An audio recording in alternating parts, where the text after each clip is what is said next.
No life raft, no humans, no explanation, just a pair of eyes burning with fatigue barely keeping afloat in the endless blue. Off the coast of Florida, 217 kilometers from land, a lone fisherman spotted something bobbing in the waves.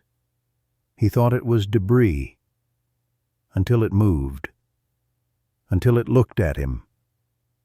The man Caleb Morris, a former Navy handler, had seen a lot of strange things out at sea, but nothing like this. What he pulled onto his boat wasn't just a dog. It was a soldier, a secret, a ghost from a war no one was allowed to remember. This is the story of a German shepherd who swam through death itself and the man who refused to let him disappear again. But what neither of them knew was that by saving each other, they were about to uncover a truth the government had tried very hard to bury. Stay with us, because once you meet Knight, you won't forget him. The sea always knew how to keep secrets, and Caleb Morris had long stopped trying to fight it. The morning was cool when he pushed off from the weather-worn dock, a coffee mug clenched in one hand, tackle box in the other. His old boat, a modest 30-foot center console named Siren's Hollow, groaned beneath him like a beast too tired to rise but too stubborn to die. Just like him. Out past the mangroves and into the open water, the world felt different, quieter, lonelier, but in a way that suited Caleb. He didn't need noise. He needed silence. The kind that lapped gently against the sides of the hull and wrapped around your thoughts like mist. The kind that didn't ask questions. By the time the sun cracked the horizon, the deck was already slick with salt and memory. He had cast his lines, adjusted the motor, and leaned back in the captain's chair with that vacant stare he wore too well these days, not for lack of things to see, but for lack of things he wanted to remember. The ocean, in its stillness, reflected his past too easily. There were mornings it reminded him of the waiting silence before a mission drop-back when he wore Navy gear and fear like second skin. And then there were mornings like this, quiet, uneventful, painfully ordinary, the kind that made grief louder. The tackle didn't bite, the bait stayed untouched. And Caleb, he was fine with that. By mid-morning, he had opened a faded paperback novel he had no real intention of finishing. The air was already warming, and the world smelled like diesel, sunblock, and distant thunder. He checked the radar clear. The waters? Still. But something inside him twitched. He didn't know when he'd started relying on instinct again. Maybe it never really left. Maybe it was just dormant like him. But it stirred now, in the silence, in the stillness, a whisper beneath the surface of calm. He sat up, turned down the volume on the old radio, crackling static, scanned the horizon. Nothing. The sun beat down, casting glints of gold off the rolling blue. No ships, no birds, no sign of weather or life. But something didn't sit right. Caleb narrowed his eyes. At first glance, it was just driftwood, a dark, half-submerged blot, dancing with the waves maybe 50 meters out. He was about to let it go. Just another piece of trash carried by the current. Lord knew the ocean was full of it, but it moved again against the tide, not with it. That was enough. Caleb dropped the book, shifted the throttle, and turned the bow toward the shape. The engine grumbled as Siren's Hollow cut through the water, heading toward that odd, stubborn patch, bobbing just below the waves. As he drew closer, the shape became clearer, but the conclusion he reached made less sense. It was moving, not floating. Paddling? His hand shot to the binoculars slung beside the dash, a deep breath, a zoom, A focus. His stomach dropped. It was a dog, a German shepherd, its head barely above water, legs kicking weakly, barely making any progress. The eyes, what little he could make out from this distance, were glassy. The ears slick and pinned. The mouth opened and closed in labored gasps. There was no land in sight, no boat nearby, no wreckage, no reason. Just a lone animal in a place no animal should be. Caleb muttered under his breath, "Jesus." He didn't need time to think. He didn't need logic. He throttled forward. The sun had begun its slow climb toward the ruthless zenith of midday, baking the deck of Siren's Hollow in a glaze of light and heat. The ocean, however, remained unnervingly still. Caleb had seen calm seas before, but this was different. No wind, no birds, not even the whisper of a distant swell. The kind of hush that made old sailors glance at the sky with unease, waiting for something, anything, to break the surface of silence. It wasn't peace. It was the pause before something cracks. He wiped sweat from his brow with the back of his hand and leaned into the wheel, eyes sweeping the vast, glinting expanse. Nothing. Just an endless sheet of blue stretching in every direction, as if the world had forgotten to rotate for a while. His fingers tapped against the throttle absent-mindedly. Maybe it was the heat. Or maybe it was something else, that old gut feeling, honed through deployments and bad decisions, a ripple under the surface of awareness, telling him something wasn't right. Then he saw it. Just a speck at first, barely noticeable against the shimmer of the water. Something bobbing, caught in the rhythm of the tide, but not drifting like the rest of the ocean's debris. He squinted, shielding his eyes from the sun's glare. From this distance it looked like nothing more than driftwood dark, waterlogged, lifeless. He exhaled slowly and turned his attention back to the sonar. But he couldn't shake it. He glanced back. The shape was still there. Still? Moving? Driftwood didn't move like that. It didn't push forward in jerks. It didn't pause. It didn't fight.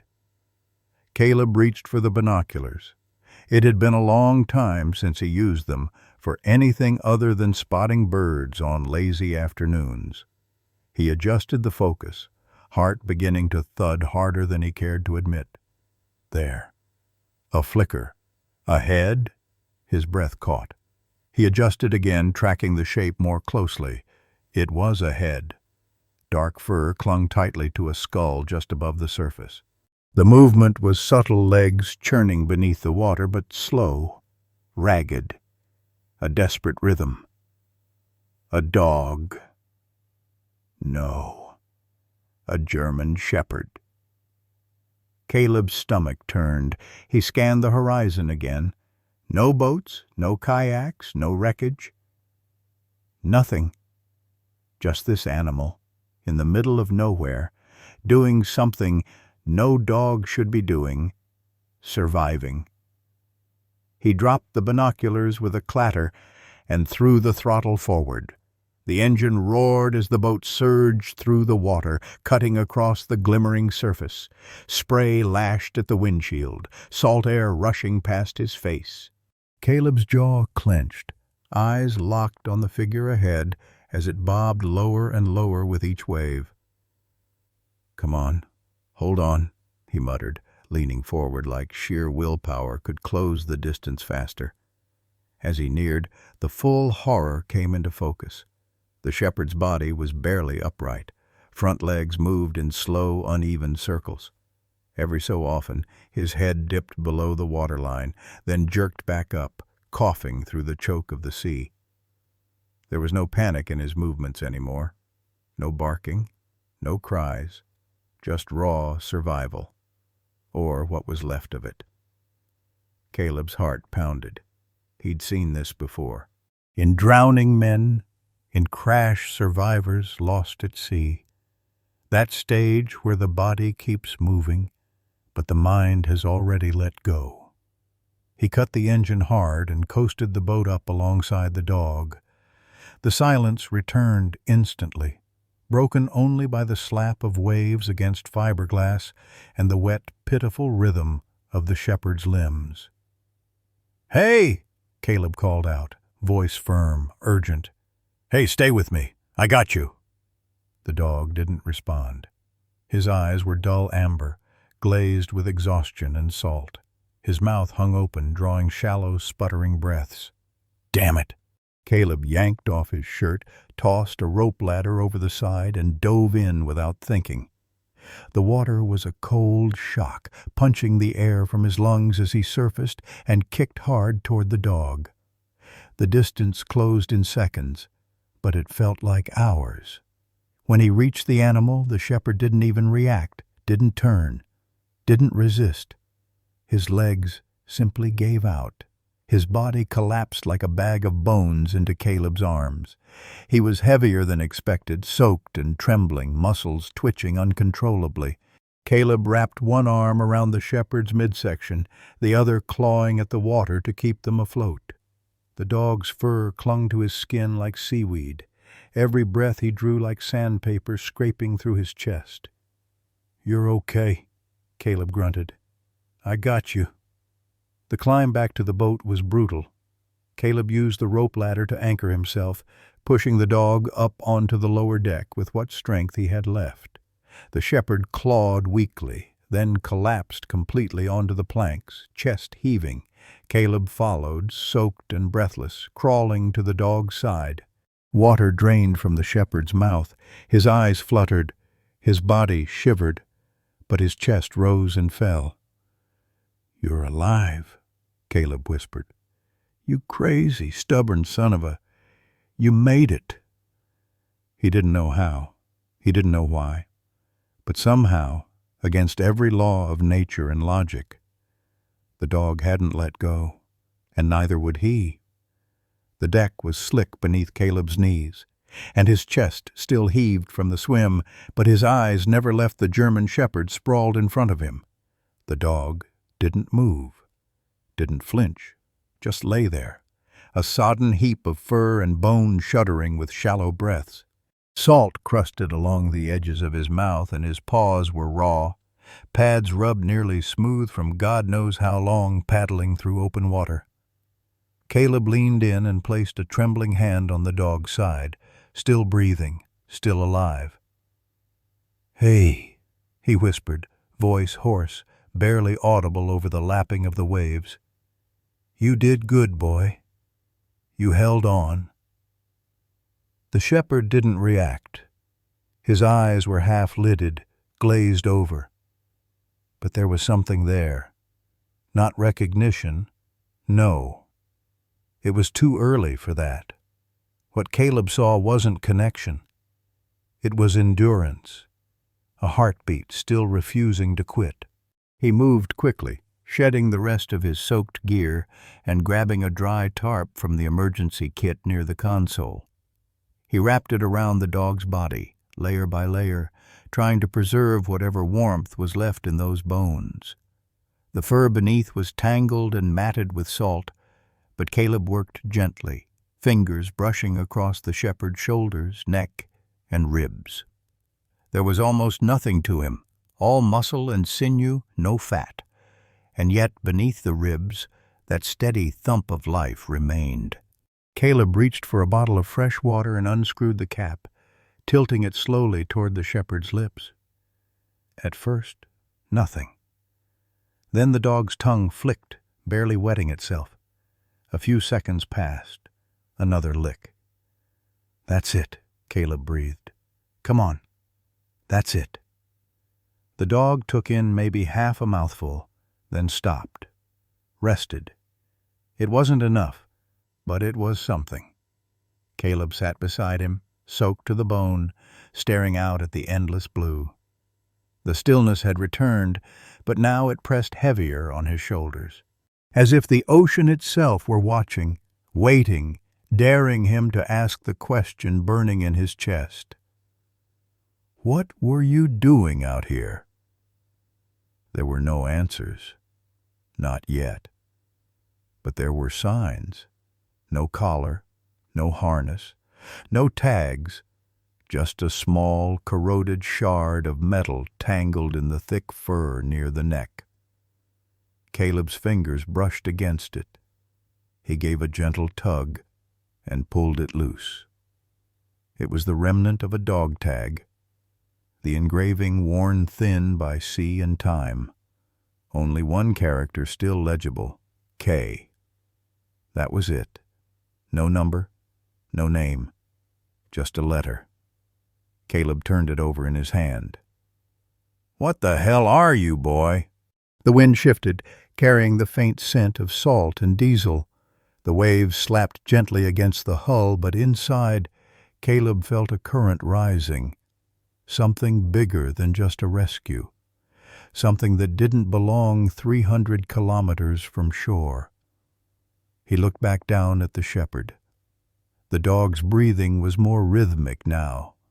Still shallow, but steadier. His eyes had closed, not unconscious, just resting. Trusting, perhaps, or simply too tired to fear. You weren't meant to be found, were you? Caleb murmured. Someone left you out there. On purpose. The thought made his jaw tighten.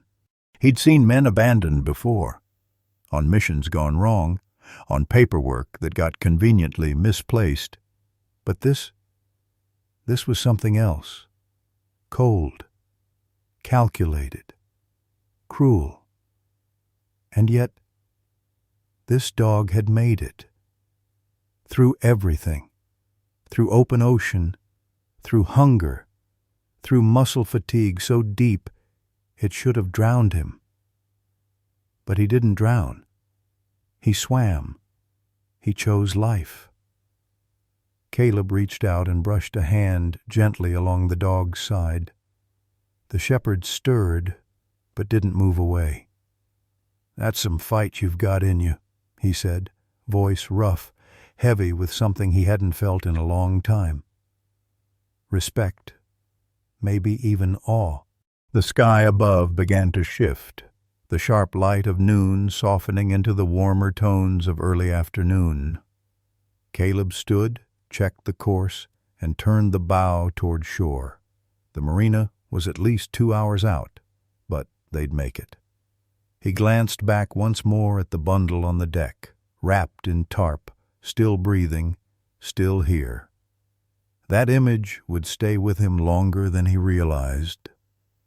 A dying dog collapsed in silence, but alive, too tired to move, too stubborn to die, a warrior adrift, and maybe, just maybe something more. The boat rocked gently beneath them, an old vessel creaking like bones settling after too many years on the move. The engine hummed at idle, propped steady in the water, but inside, Caleb Morris, something far less stable churned. He sat cross-legged on the deck, one hand resting lightly on the soaking wet tarp he had wrapped around the dog. The German shepherd lay on his side, eyes closed but not unconscious, not gone. His breathing was faint but regular now. His legs twitched once, involuntary, the way muscles spasm when pushed past breaking. Caleb didn't flinch. He'd seen that look before in the eyes of rescued men, half drowned and half alive. Soldiers who came back in body, but hadn't yet decided if they'd brought their soul with them. Caleb leaned forward and gently adjusted the tarp again, tucking it around the dog's midsection. The thick fur was clumped and matted, every strand reeking of sea salt and survival. "You're one stubborn bastard," he said softly. "Didn't quit, huh? Damn near 300 clicks from land, and you're still breathing." The dog didn't react. No tail wag, no ear twitch, not even a shift in his shallow breathing. But the stillness felt deliberate, not limp, not empty, more like a soldier in stasis, like he was conserving what little strength remained for something more important than responding to comfort.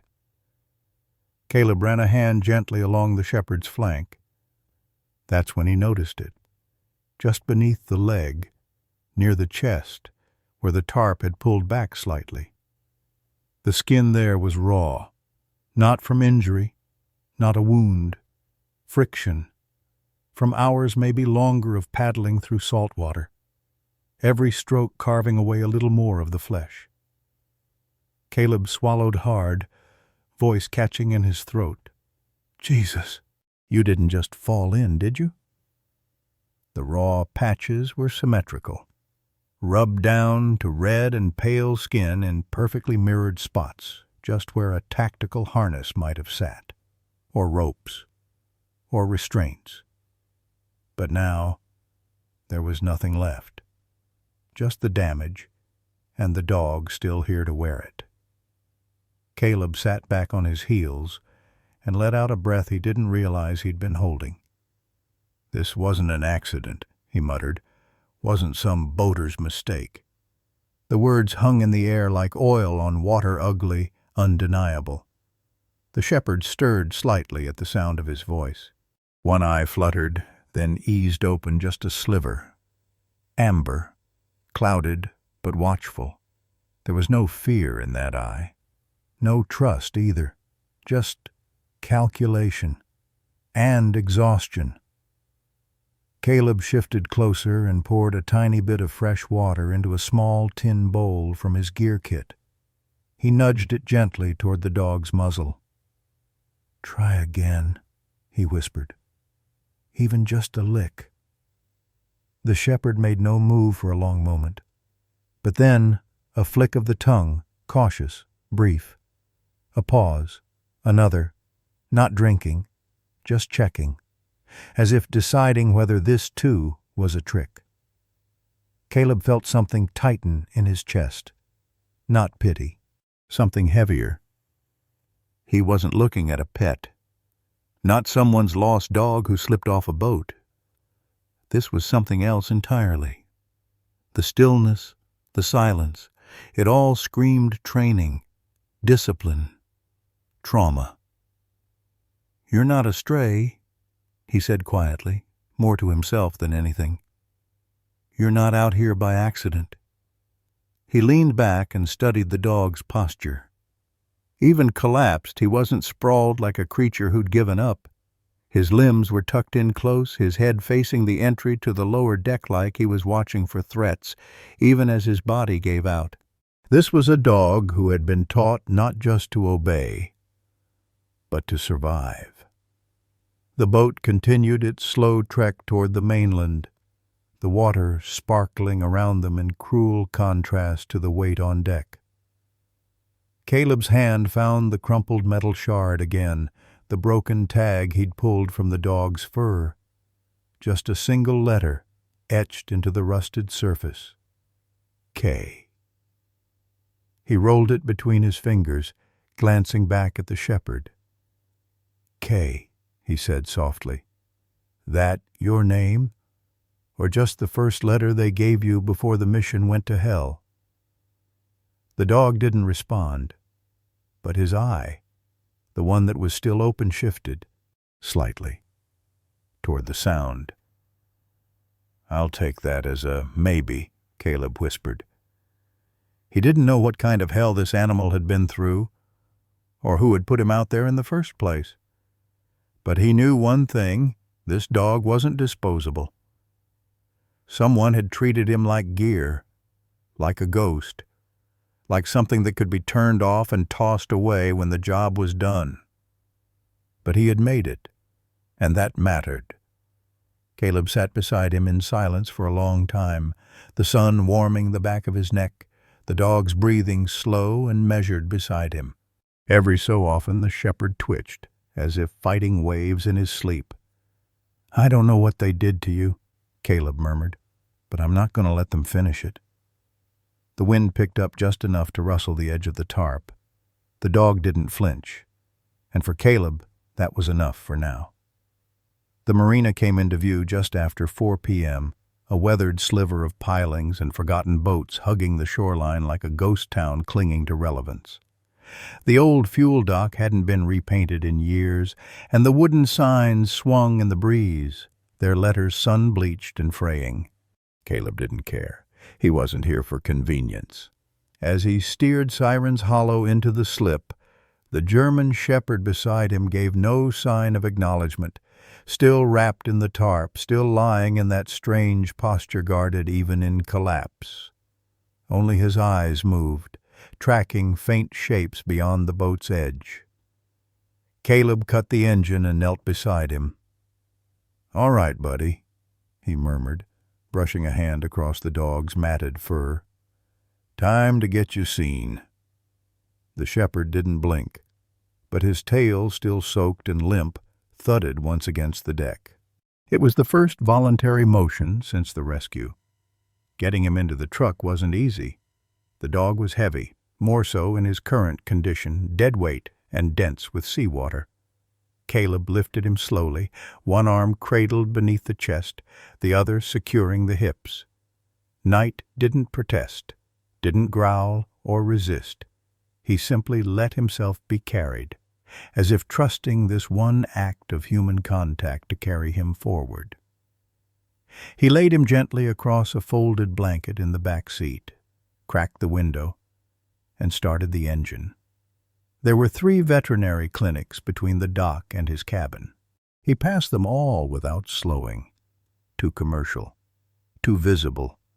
Instead, he took a winding turn off the main road, gravel crunching beneath the tires as the truck rolled toward a small hand-painted sign, Clearwater Animal Haven. It wasn't fancy, but it was private, and the woman who ran it, Dr. Anika Reyes, had a habit of helping the hopeless.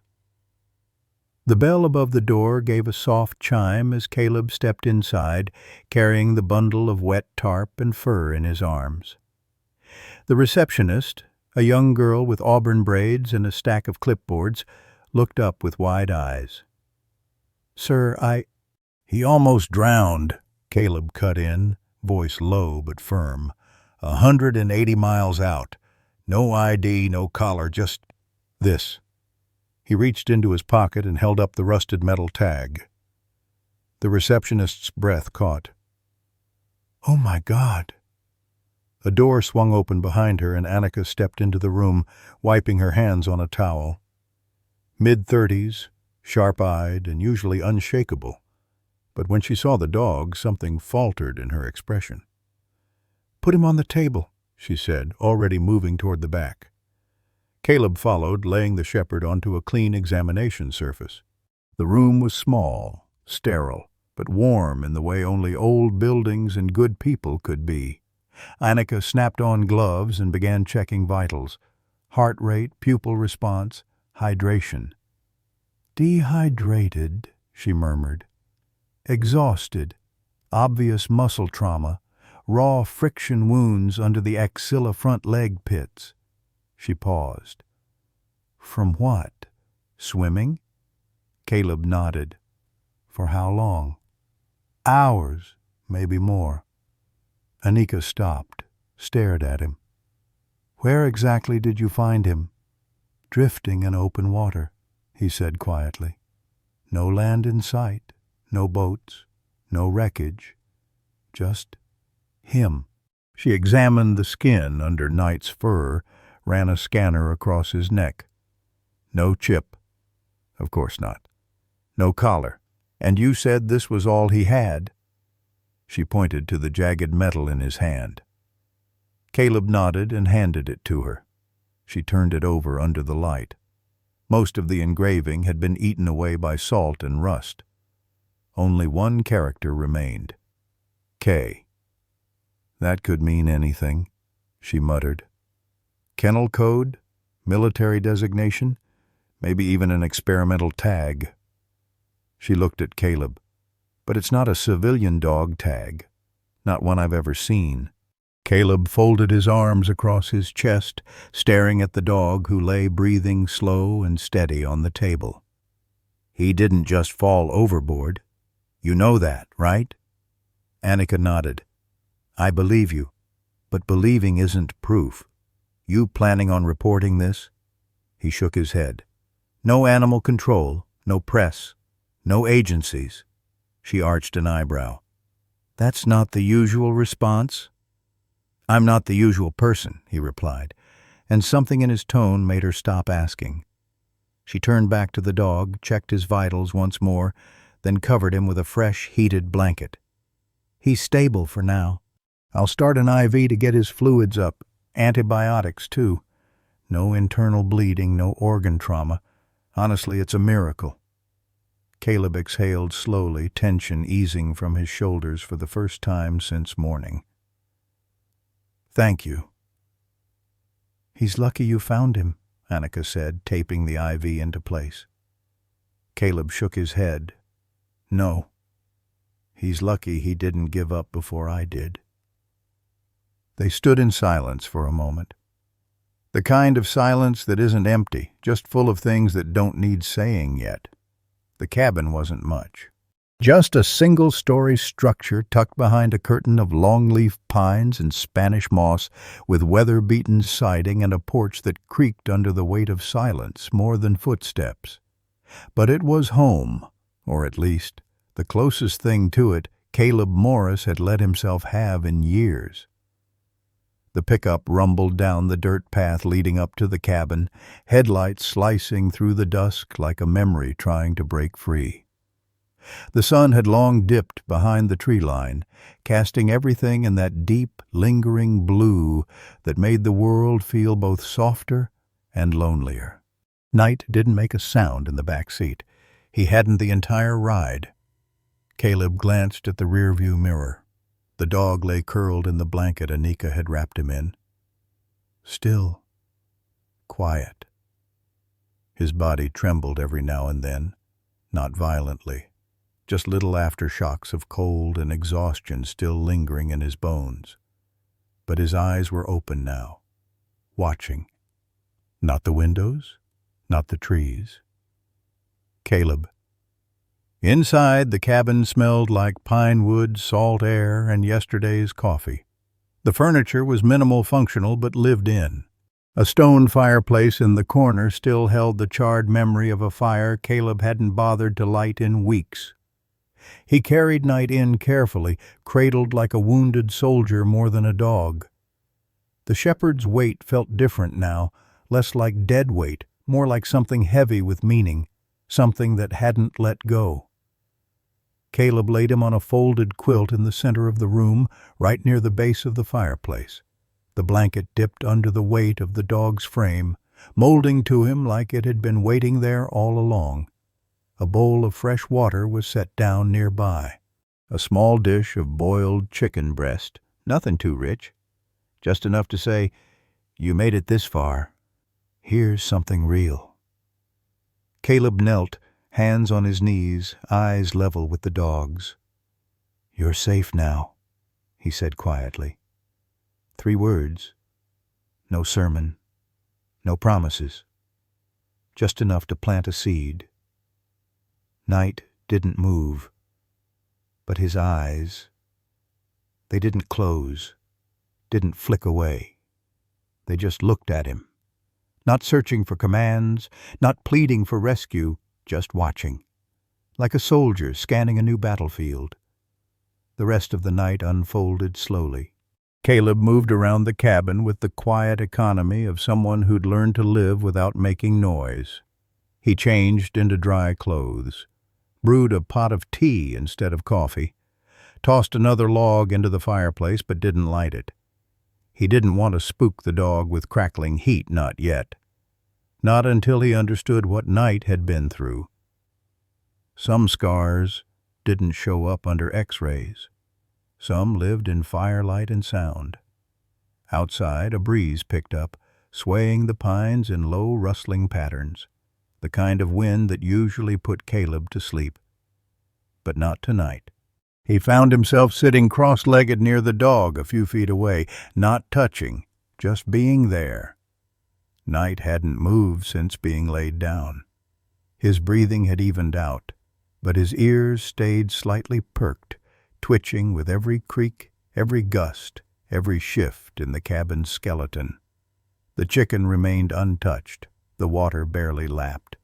But the dog hadn't looked away once. Caleb leaned forward, elbows on his knees, voice low and steady. "I don't know who you belong to," he said.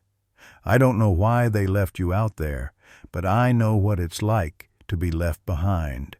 The fire remained unlit, the room dim. "I've seen good men cut loose because they were inconvenient, broken, useful one day, discarded the next." He exhaled. "I don't know if you were a tool to them or a partner, but I know what I see now." He didn't finish the thought. Didn't need to. Night shifted slightly, barely. A faint realignment of his shoulders under the blanket, not enough to mean much, but then slowly, almost imperceptibly, one eye blinked. Not in fear, not in exhaustion, just once, slow, deliberate. Caleb froze. He'd seen that before. In men too tired to talk but still willing to listen. In soldiers half gone but not quite lost. It was the smallest thing, but it meant everything. He smiled. Not a big one, just the faintest curve at the edge of a man who'd forgotten how to mean it. "Yeah," he whispered. "I see you too." Hours passed. Caleb stayed nearby, eventually curling up in the old recliner across from the fireplace, one eye still open. Night didn't sleep in the way most animals do. He didn't sprawl or sigh. He simply lay still, recharging, not resting.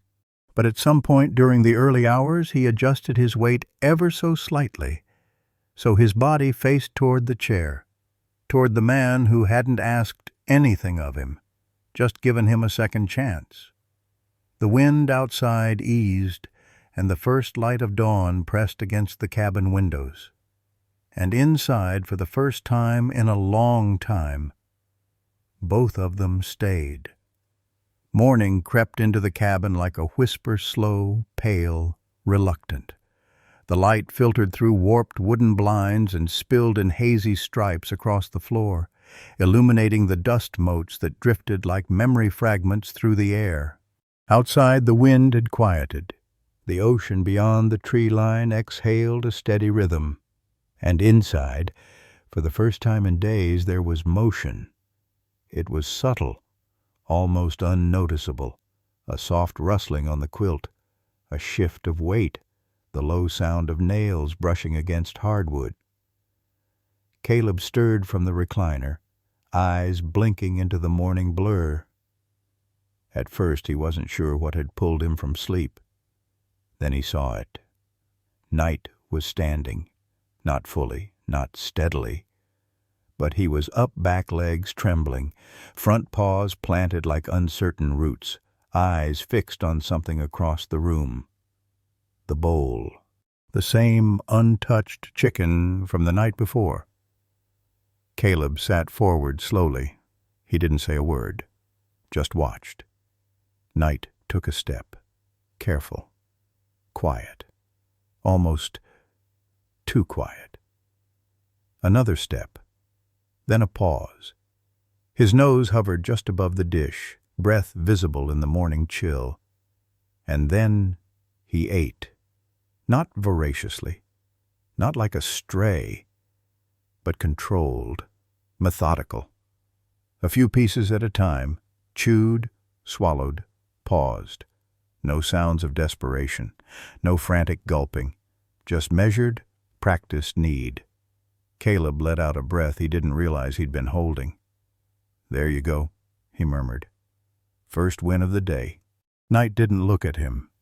He just continued, slow and steady, as if his body still remembered what it meant to ration. The moment was quiet, but heavy. A man watching a dog reclaim something he'd almost lost. An hour later, Night was still on his feet, not walking much, just standing, occasionally sitting near the door, then shifting toward the window. always facing the exits, always observing. There was something in his movements too precise, too deliberate, not the aimless wandering of a recovering dog, no sniffing, no barking, no circling like most canines in a new space. Knight moved like someone taught him to memorize a room before trusting it. Caleb watched from the kitchen counter, mug of black coffee in his hand, steam curling into the morning air. He didn't speak, didn't interfere, just watched the way Knight watched. Every step had intention, every pause was a calculation. He didn't flinch at the sound of the kettle hissing, didn't react when a car passed distantly on the road. But when a hawk shrieked from a tree just beyond the cabin, Knight froze, not out of fear, out of awareness. Body low, eyes fixed, ears trained. A tactical stillness, like he'd once been trained to listen for things that didn't belong. By noon, Caleb had laid out another meal-boiled eggs and shredded chicken. He placed it near the fireplace, then sat across the room with a sketch pad he hadn't touched in years.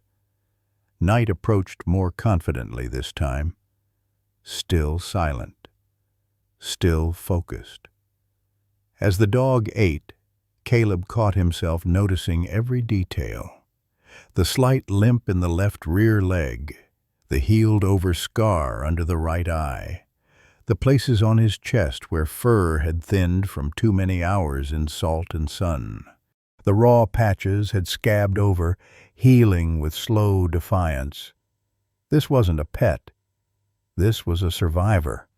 More than that, this was a dog trained to stay alive under circumstances that would kill most men. And yet, here he was, standing on 4 legs, swallowing food one bite at a time, watching the man who rescued him with cautious interest. After the meal, Knight didn't return to the quilt. He sat at the corner of the room, just beside the wood stove where he could watch every entrance, front door, kitchen hall, windows. He didn't sleep. He just sat, like a sentinel, like he'd done this before. Caleb finally spoke again around dusk, voice low. "You're not just some cast-off, are you?" Knight's ears flicked, but he didn't move. Caleb leaned forward, elbows on knees. "You're too quiet, too focused. The way you eat, the way you move, that's not instinct, that's training." He stood, walked over to the edge of the rug, and crouched slowly far enough not to corner the dog, close enough to offer space. Knight looked at him, not through him, at him. No tail wag, no panting, no trust, but no fear either, only assessment. Caleb nodded slowly. "You're reading me like I'm reading you." A small silence stretched between them. "You were someone's weapon," he said, almost gently, "and they threw you away when they were done." He paused. "Well, I'm not done." Knight didn't blink, but in his eyes, amber, cracked with fatigue, something shifted. Not emotion, but presence. As if for the first time Knight was acknowledging that he'd been seen, and maybe, just maybe, that he hadn't been left behind for good. It had been 3 days since the rescue, and Caleb had seen enough to know this wasn't a regular dog. Knight never barked, not once. Not at the sound of passing cars, not at the creak of the back door when the wind pushed it open, not even when a raccoon knocked over the trash bin behind the cabin sometime after midnight. Most dogs would have charged the door, tail up, throat full of sound. Knight simply stood, ears forward, body still tracking the movement with his eyes first. Only his breathing shifted, shallow, quiet, calculated. And when the moment passed, he sat back down, silent as stone, like he was trained not to give away position. Caleb had seen this kind of posture before, just not in dogs. It was late morning, and the sun spilled across the floorboards in long golden bands. Caleb sat on the porch steps, sipping lukewarm coffee, watching night through the open door. The dog wasn't wandering the house like animals do when they're curious or restless. He wasn't sniffing furniture or chasing shadows. He moved with intent, step by step, checking each room once, then again, then positioning himself where he could see everything.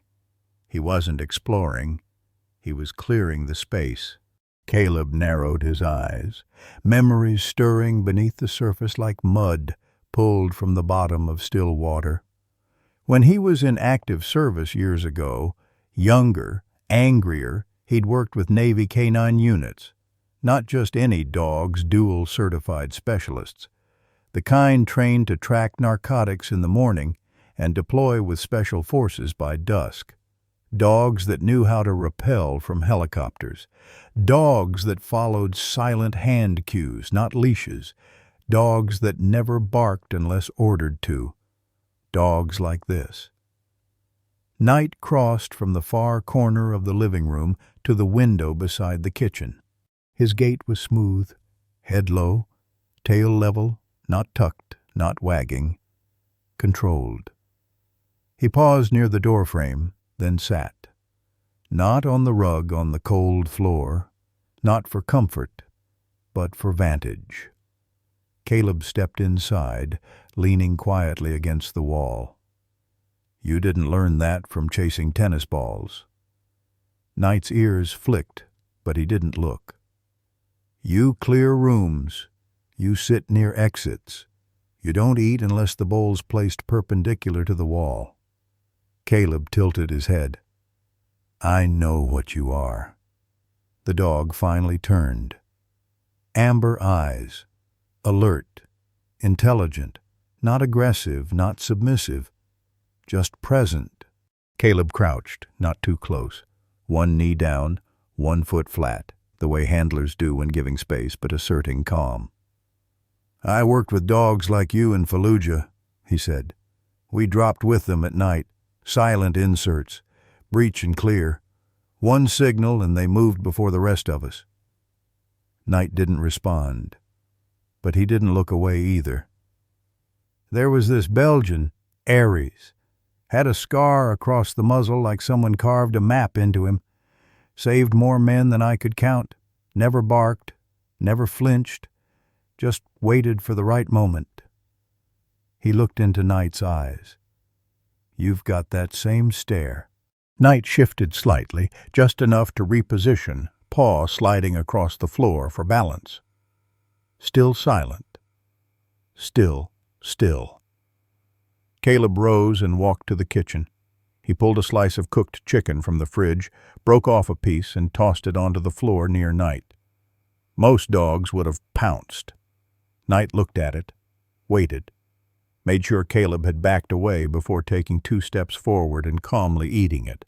No tail wag, no sound, just execution. That night, Caleb set out a second bowl of water this time, just outside the cabin door, near the edge of the porch. He sat in the rocker nearby, moonlight flickering through tree limbs like scattered Morse code. Knight emerged a minute later. He didn't rush, didn't sniff the air like a dog looking for predators. He just walked forward, paused, drank once, then turned to face the woods. Why don't you ever relax? Caleb asked, voice half lost in the wind. You're safe now. Knight didn't turn around. You know that, don't you? The shepherd sat, not beside him, beside the doorway, guarding, watching. And in that moment, Caleb knew exactly what kind of animal he'd brought home. Not a stray, not a victim, not even just a survivor.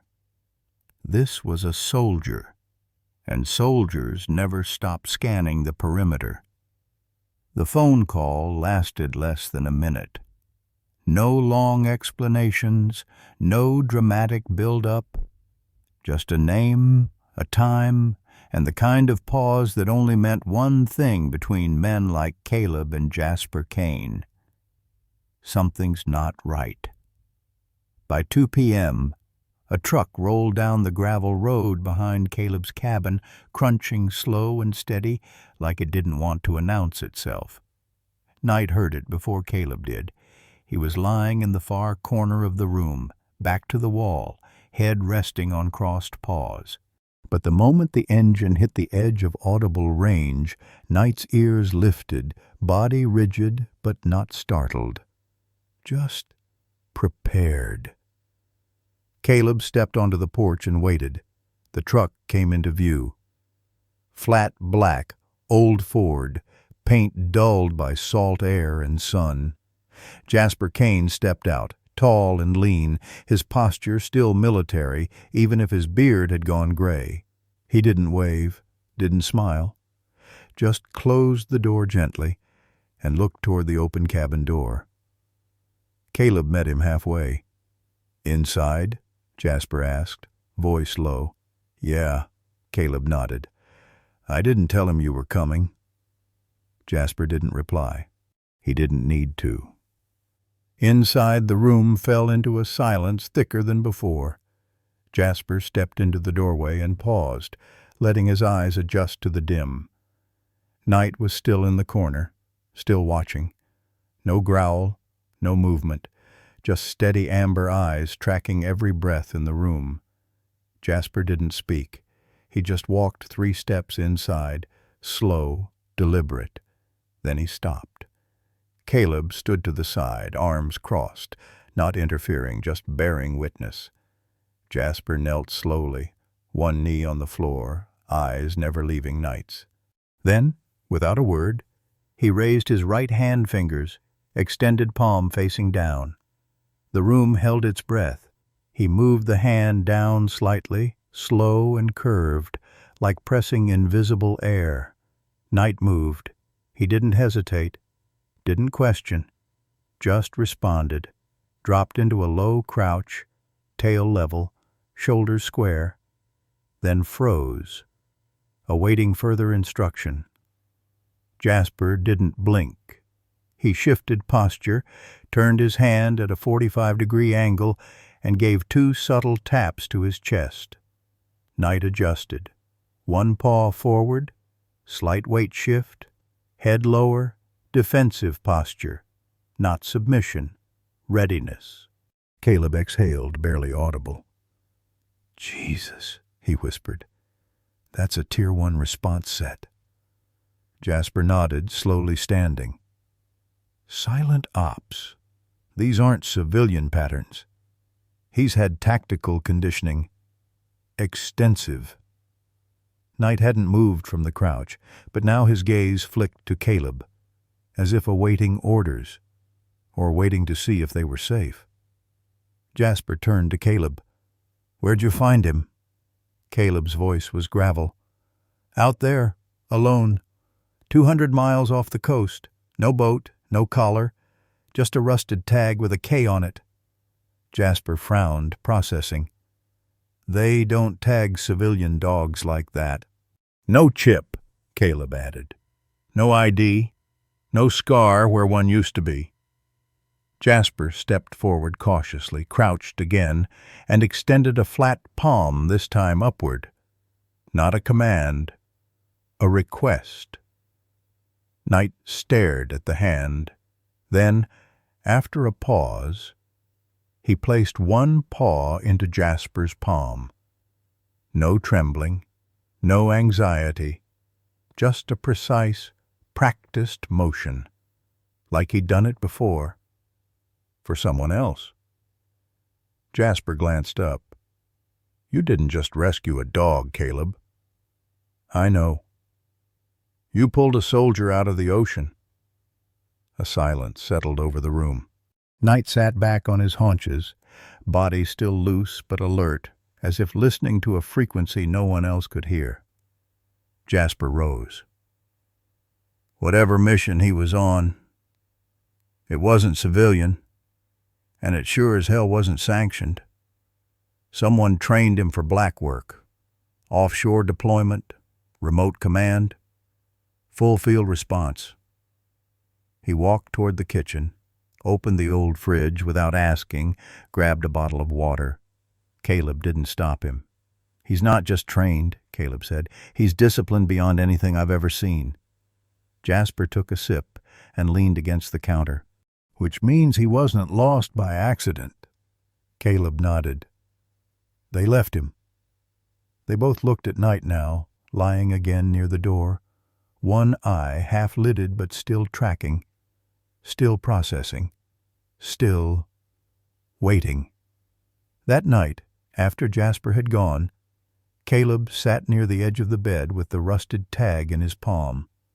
The letter K had nearly faded. But now it meant something different. Not an initial, not a serial, a ghost. From a mission no one wanted to admit ever happened. He looked over at Night, curled near the front door, back against the wall. No leash, no command, just loyalty, still intact, still choosing to stay. The cabin was quiet, too quiet for sleep. Outside, the wind had shifted again, not loud, but persistent. The kind of breeze that made trees creak and porch chimes shudder. Caleb Morris sat alone at the worn kitchen table, a chipped ceramic mug of cold coffee in one hand and a rusted tag in the other. Just that. A single, stubborn letter clinging to metal like a secret, too afraid to disappear completely. Across the room, Night slept, but only technically. His body was curled near the front door, still as ever, but Caleb could tell he wasn't fully under. One ear flicked at every creak in the wood, every low groan of wind pressing against the cabin frame, still listening, still trained, still alert. Caleb set the mug down and stood slowly. His knees popped in protest as he moved toward the coat closet tucked between the hallway and the back door. The knob stuck like always, but he gave it a short jerk, and it opened with a tired sigh. At the very back, beneath a folded camo poncho and an old diving harness, sat a battered black Pelican case, dust-coated and sealed with twin latches. He hadn't touched it in years, didn't plan to. But this wasn't just curiosity anymore. This was instinct, the kind that didn't knock it broke down the door. He set the case on the kitchen table, turned it toward himself, and popped the latches. The old military-issued Panasonic Toughbook still sat inside sand-scuffed, power-charged by a long-forgotten solar bank buried beneath the foam padding. Next to it were 2 flash drives, a notched cable converter, and a stack of laminated clearance codes. Caleb stared at it all for a long moment. Then he flipped open the laptop. The screen blinked to life, slow, humming like an exhausted heart trying to remember how to beat. The system asked for his security token. He plugged in the black fob, pressed his thumb to the biometric reader, and waited. Access granted. He wasn't sure what he expected. Guilt, maybe. Resistance. Some part of him to flinch at going back in. But all he felt was a kind of cold familiarity, like slipping back into old boots you never meant to wear again. The interface was dated but functional. A secure shell over a stripped-down OS military grade, preloaded with decommissioned links and a single access point to a buried Navy ops database. He typed slowly, fingers a little stiffer than he remembered, but muscle memory did most of the work. Retired. Special tier. Black Sector 3, Delta. He entered his override code, the one he swore he'd never use again. 1 beat, 2, override accepted. The menu expanded, hidden branches unfolding like the spine of a file never meant to see daylight again. He exhaled slowly. "Let's find out who you were," he muttered. Search parameters. Canine unit, military grade breed, German Shepherd Identifier, K. Partial status, presumed lost or terminated location, East Coast deployment. He hesitated for just a second before hitting enter. The screen blinked. Loading. Then something flashed red. Restricted file, level 5. Clearance required, operation Silent Echo. The name alone sent a chill through him. He didn't know what it meant. But something about the phrasing, the words silent and echo together, felt too intentional, like something designed to vanish. Something buried so deep it didn't even cast shadows. He clicked again. Access denied. He leaned back in his chair, ran a hand down his face, tried to ignore the way his pulse had started climbing. Then, without thinking too long, he pulled out the laminated sheet from the case, an old set of contingency overrides issued only to those involved in Blackwater asset recovery operations. Long expired, technically illegal now, but some ghosts didn't obey expiration dates. He entered one of the legacy codes. The system paused. Verifying. Another pause. Then, partial access granted. The file opened. Just a few lines, no photos, no names, just bare data. Asset ID K9K. Breed German Shepherd. Sex male assignment offshore, recon, deep field nav. Handler redacted deployment zone, classified operational status, decommissioned termination. Date 3 days ago. Final status presumed lost at sea.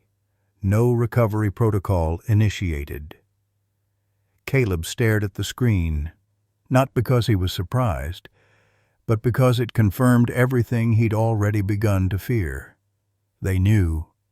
They knew Knight had gone overboard, or been left, and they hadn't tried to recover him, hadn't even listed him as active. He wasn't missing. He was written off, a disposable asset, a silent ghost. And yet, he lived. Across the room, Knight stirred. Caleb turned, still staring at the dog in the shadows. "You weren't supposed to come back," he whispered. "But you did." Knight opened one eye, didn't move, but that gaze, that quiet, unreadable focus, locked on the screen like he could sense the past bleeding back in. Caleb looked down at the last line of the file. Notes. Mission failure. Subject compromised. Termination mandatory. A long silence followed. Then, under his breath, Caleb said, "They tried to erase you." And for the first time, a low growl rumbled from Knight's chest. Not loud, not angry, just awake. The file was thin.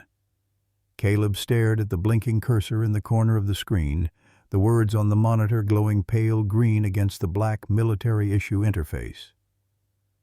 Operation name, Silent Echo.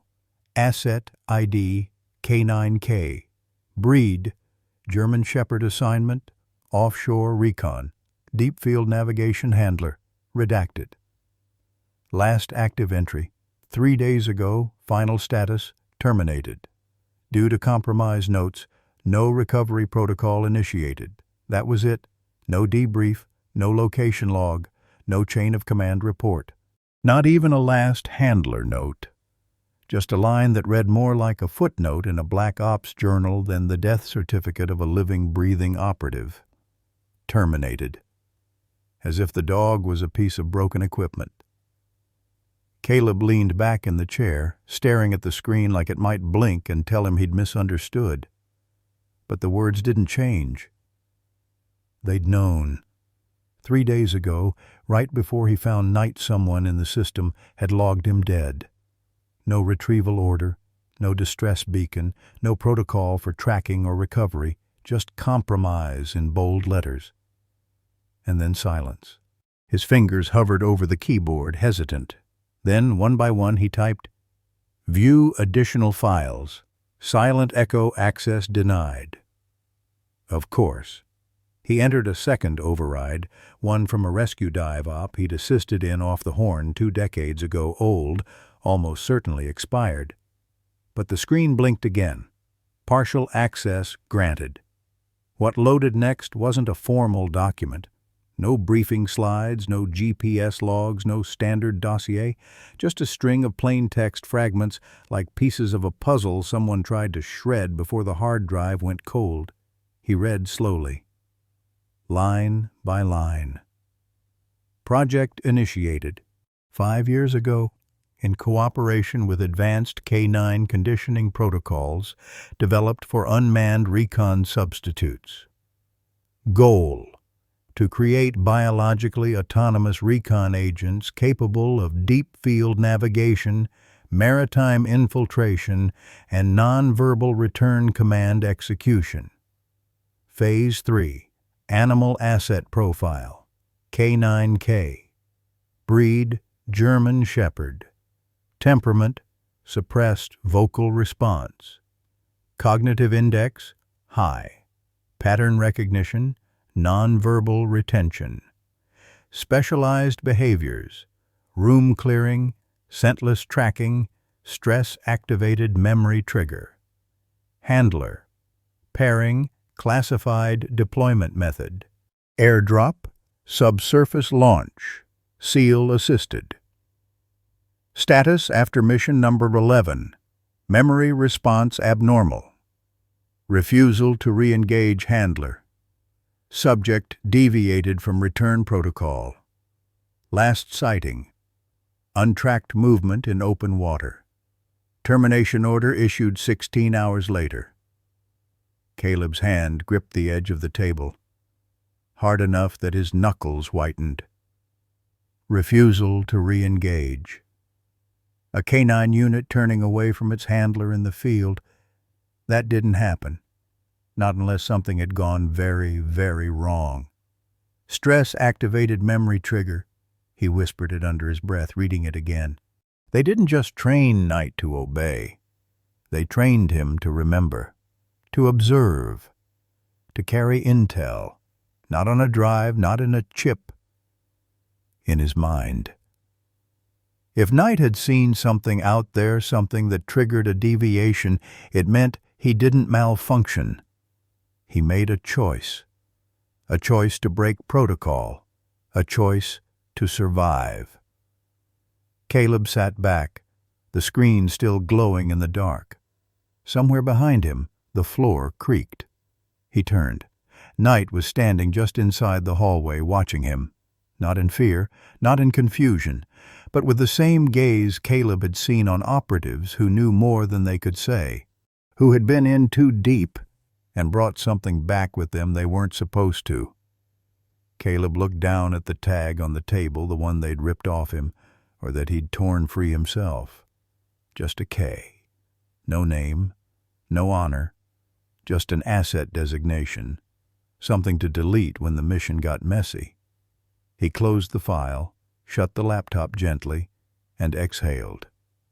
"You weren't just a part of something," he said softly, eyes on Knight.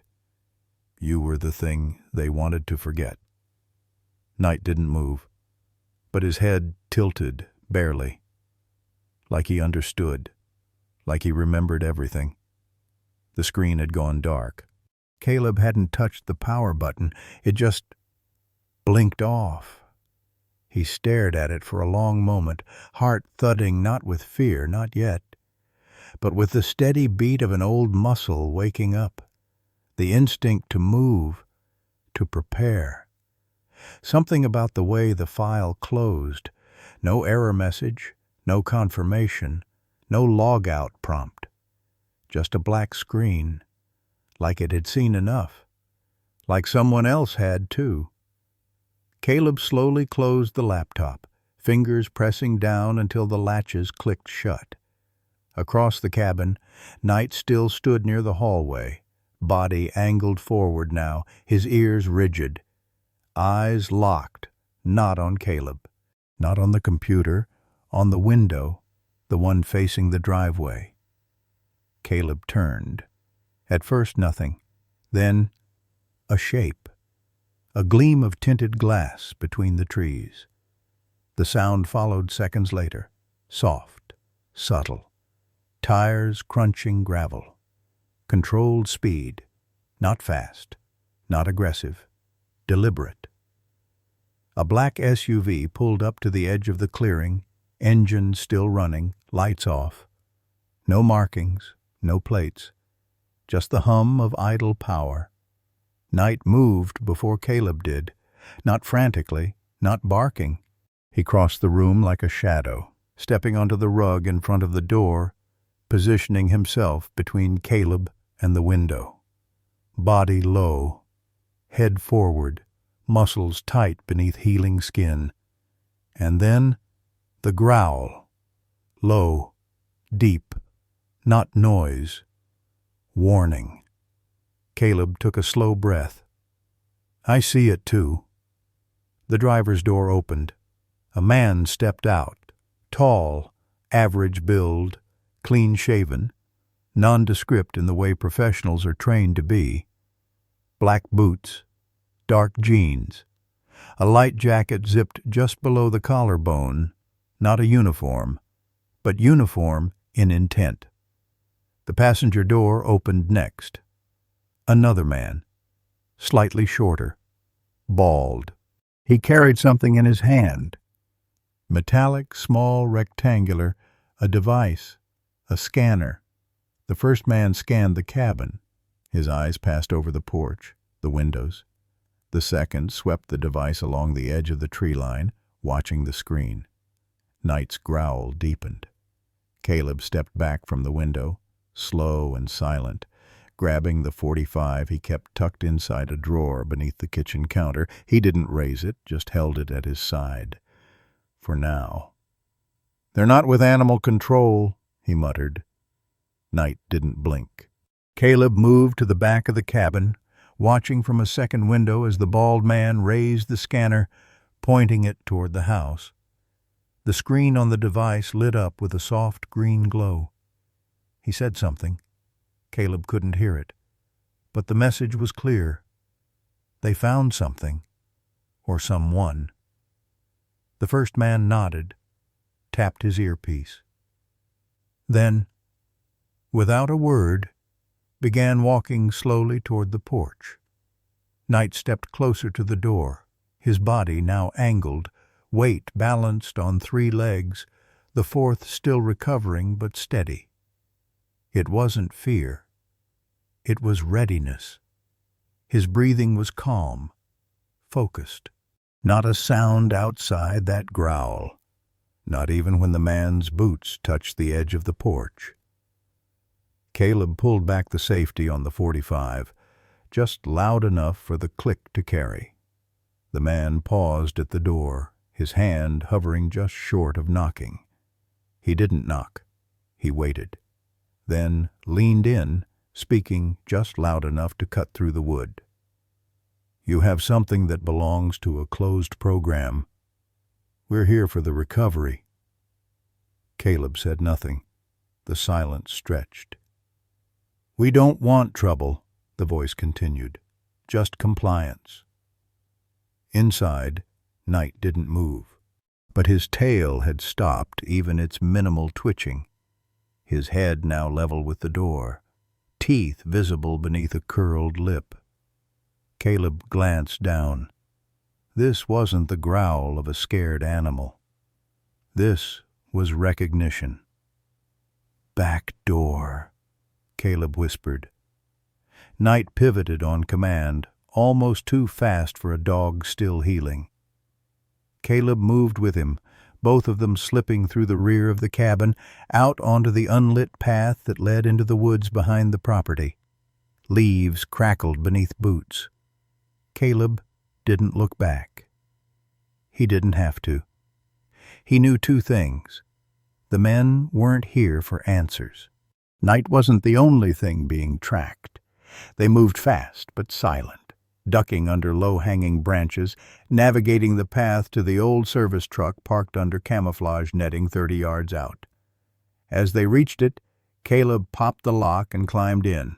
Knight leapt into the passenger side without hesitation. Engine on, lights off. They pulled onto the back road and disappeared into the trees. Behind them, at the edge of the cabin, the black SUV remained. The scanner beeped again. The man with the earpiece listened, then turned toward the forest. He said nothing, but the look on his face said enough. They weren't leaving empty-handed. The second Caleb heard boots hit the porch, he stopped thinking. Instinct took over. Not panic training. He moved fast, controlled, grabbing the duffel by the door and slinging it over one shoulder. The .45 stayed in his hand. His other hand motioned to Knight. Back trail. Now. No leash, no hesitation. Knight moved with him, quiet and low, like he'd done it before, because he had. Not here, not in these woods, but somewhere colder, somewhere darker. They slipped through the rear exit and into the thicket just as the front doorknob jiggled. No voices now, just pressure. Caleb led the way, ducking beneath hanging moss and slipping past the deer gate he'd left unlatched for this very reason. The trail behind his cabin wasn't on any map. It used to be an old smuggler's cut from the Prohibition days, long since forgotten. He'd maintained it not for nostalgia, but for escape. He didn't believe in coincidence anymore. Knight's body moved like water behind him, low, smooth, deadly, silent. Even with a limp, the dog navigated roots and uneven ground better than most men could. They reached the old truck in under 5 minutes. Camouflaged beneath canvas and pine branches, it sat like a ghost, silent, loyal, waiting. Caleb ripped the cover back with one hand, flung open the driver's door, and Knight leapt into the passenger seat without needing a command. Good. Caleb shoved the duffel onto the floorboards, tossed the .45 onto the dash, and twisted the ignition. The truck coughed, groaned, then caught. He didn't waste a second. Gravel scattered as the wheels tore out of the clearing and onto the hidden back trail that wove through the underbrush like a forgotten artery. Branches slapped the windshield, mud churned beneath tires. The sky above was a blanket of shifting gray, the last light of afternoon smothered by an incoming front. They were running, but not blind. Caleb kept one hand on the wheel and one eye on the mirror, nothing behind them yet. But that didn't mean they were safe. "Talk to me," he muttered under his breath, not expecting an answer, but needing to fill the silence. Knight sat upright in the seat beside him, body facing forward, head turning slightly with each bend in the road, scanning. That was the thing. He didn't look like a dog running for his life. He looked like a soldier back on patrol. Caleb gritted his teeth and pressed harder on the gas. The road narrowed, really more of a trail now, and the shocks groaned as they hit a small rise and dropped into a ravine. He knew where he was headed. An old diver's cove he used to train at, barely marked on state maps, accessible only by water or foot. Remote, forgotten, safe, at least for now. As they barreled over the last bend, Caleb spared a glance at the dog beside him. Knight's eyes weren't darting like prey. They were locked on the horizon, and somehow that made Caleb's grip on the wheel tighten, because that kind of focus wasn't learned in a kennel. That was the look of someone who expected pursuit. Half an hour later, they hit a break in the trees and crossed into marshy lowland, damp, thick and heavy, with the scent of moss and salt. The truck rumbled across a rotting wood plank bridge. Caleb had reinforced himself years ago. Beyond it, the path split off into packed dirt and flattened grass. There it was, the shed, rusty, half sunken into the bluff, but still standing. He killed the engine. Silence fell like a curtain. not peaceful, just suspended. Caleb stepped out first, scanning the tree line. Nothing but cicadas and the sound of water breathing nearby. Night leapt out after him and stood still, nose in the wind, tail still. No wag, no whine, just waiting. Caleb opened the shed, revealing a dusty interior lined with old fishing gear, coiled rope, and a cot covered in an army blanket. He yanked the tarp off an old outboard skiff buried in the rear corner and gave it a hard pat. Still here, still ready. "We'll rest tonight," he said. "Then we move." Night padded inside, turned once, and lay down near the threshold. Not deep inside, facing the door. Always the door.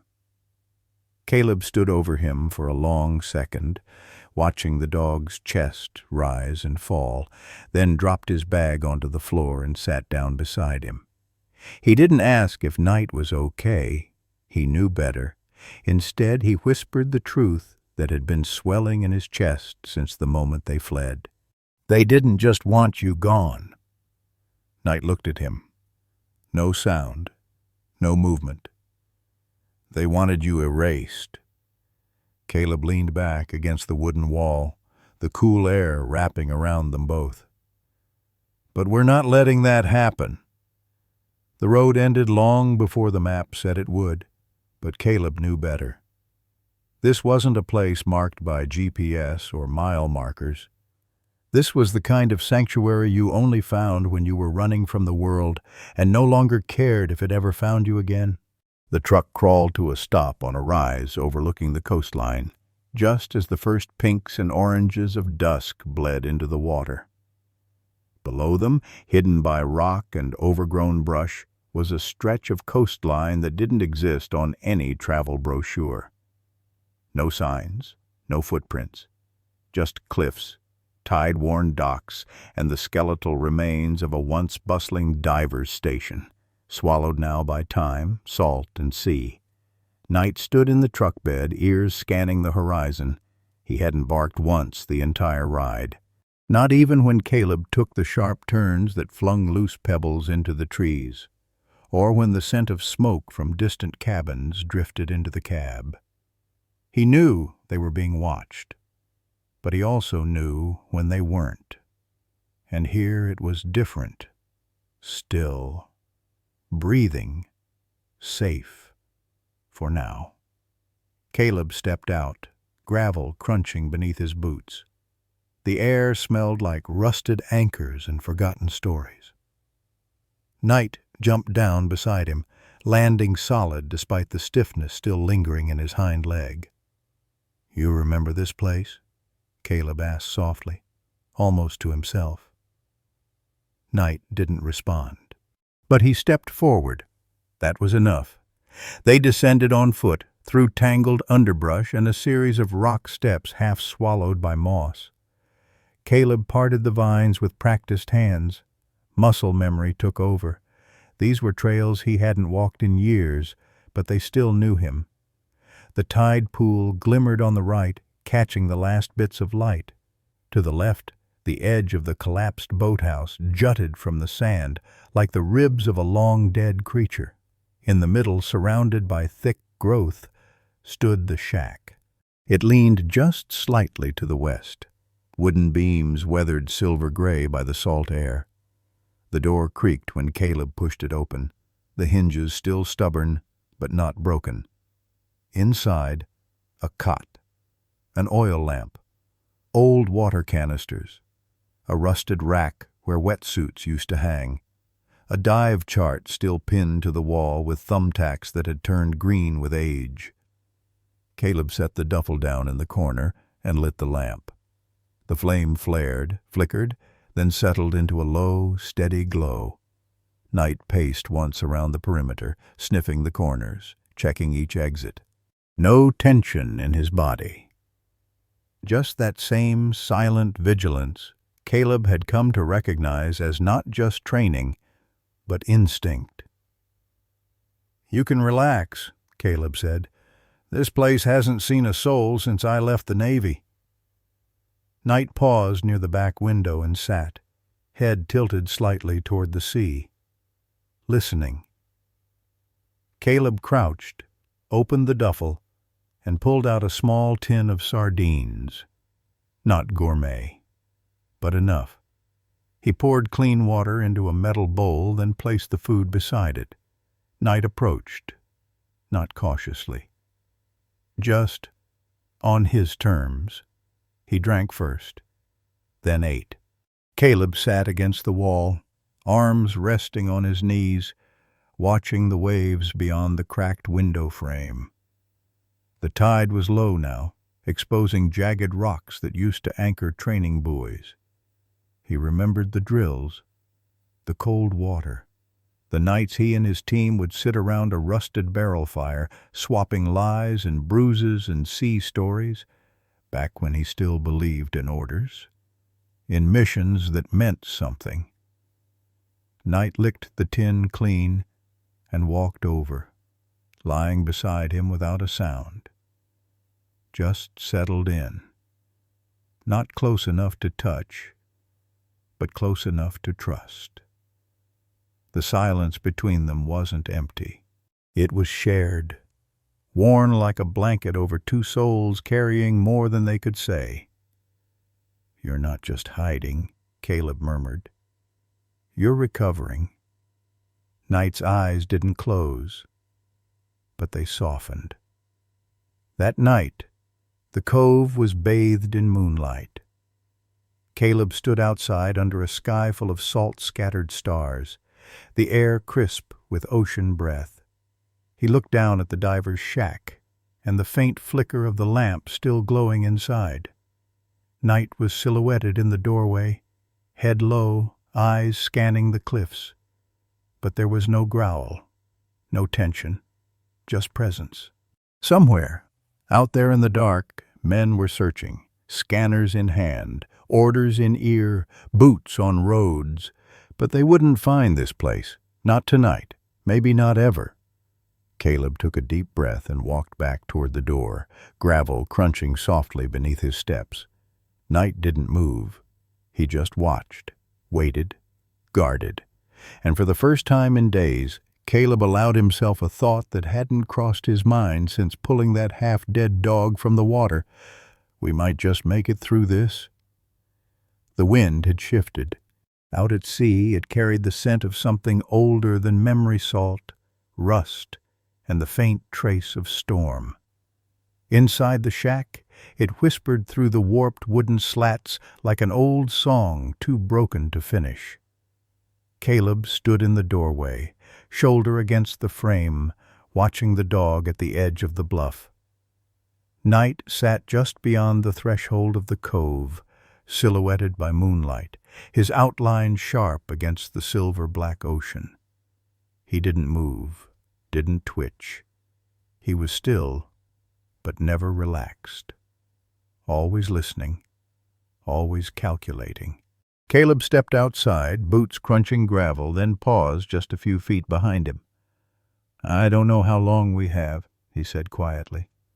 "Could be days, could be hours." Knight didn't turn, but one ear flicked back at the sound of his voice. "I know what kind of men they send when they want something erased. I've seen them up close. Hell, I was them. Once." The words tasted bitter. He crouched slowly, resting his forearms on his knees. The ocean breeze lifted the edge of his jacket, revealing the faded tattoo on his inner forearm. A set of coordinates. A name scratched out. All that remained from a mission that went sideways and never made it into the record. "You weren't supposed to survive," he said. "And now that you have, they won't let it stand." Finally, Knight turned his head, only slightly, just enough for their eyes to meet. And Caleb knew then, this wasn't just a stray dog.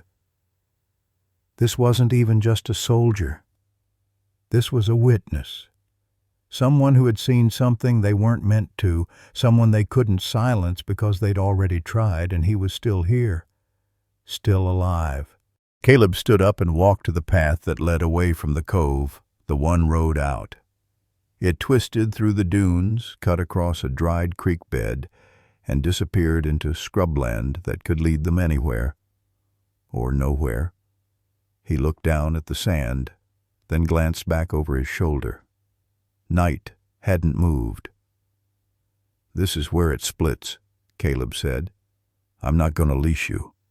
I'm not going to lock you down. You don't owe me anything." He stepped aside, making space between himself and the trail. "You can walk away. I won't stop you." The silence that followed wasn't heavy.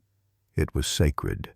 The kind of silence that forms when two damaged things are deciding whether they'll carry each other or vanish alone. Night stared at him for a long time. No whine, no bark, just breath and bone and eyes like the edge of memory. Then he rose. One step, then another, not toward the trail, toward Caleb. He moved slowly, deliberately, his posture tall and even like a soldier reporting to his post. When he reached Caleb's side, he didn't stop.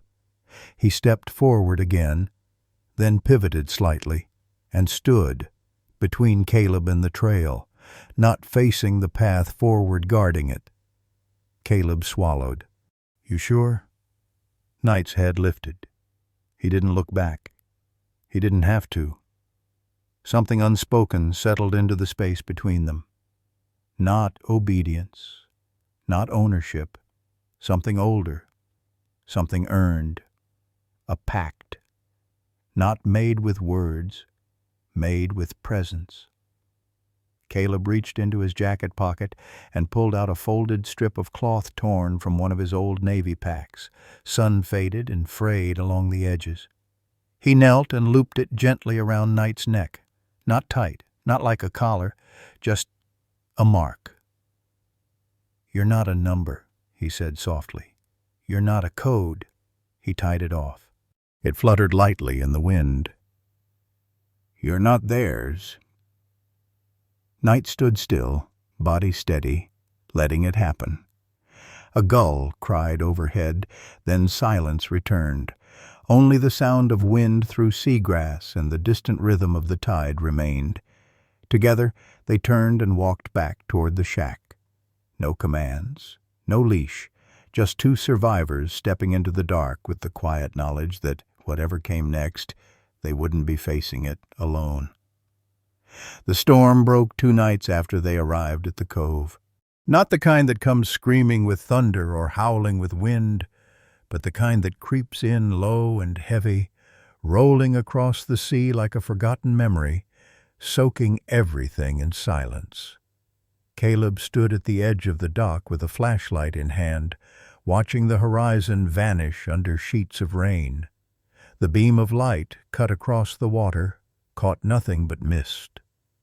Still, he swept the cove every few minutes, habit, not fear.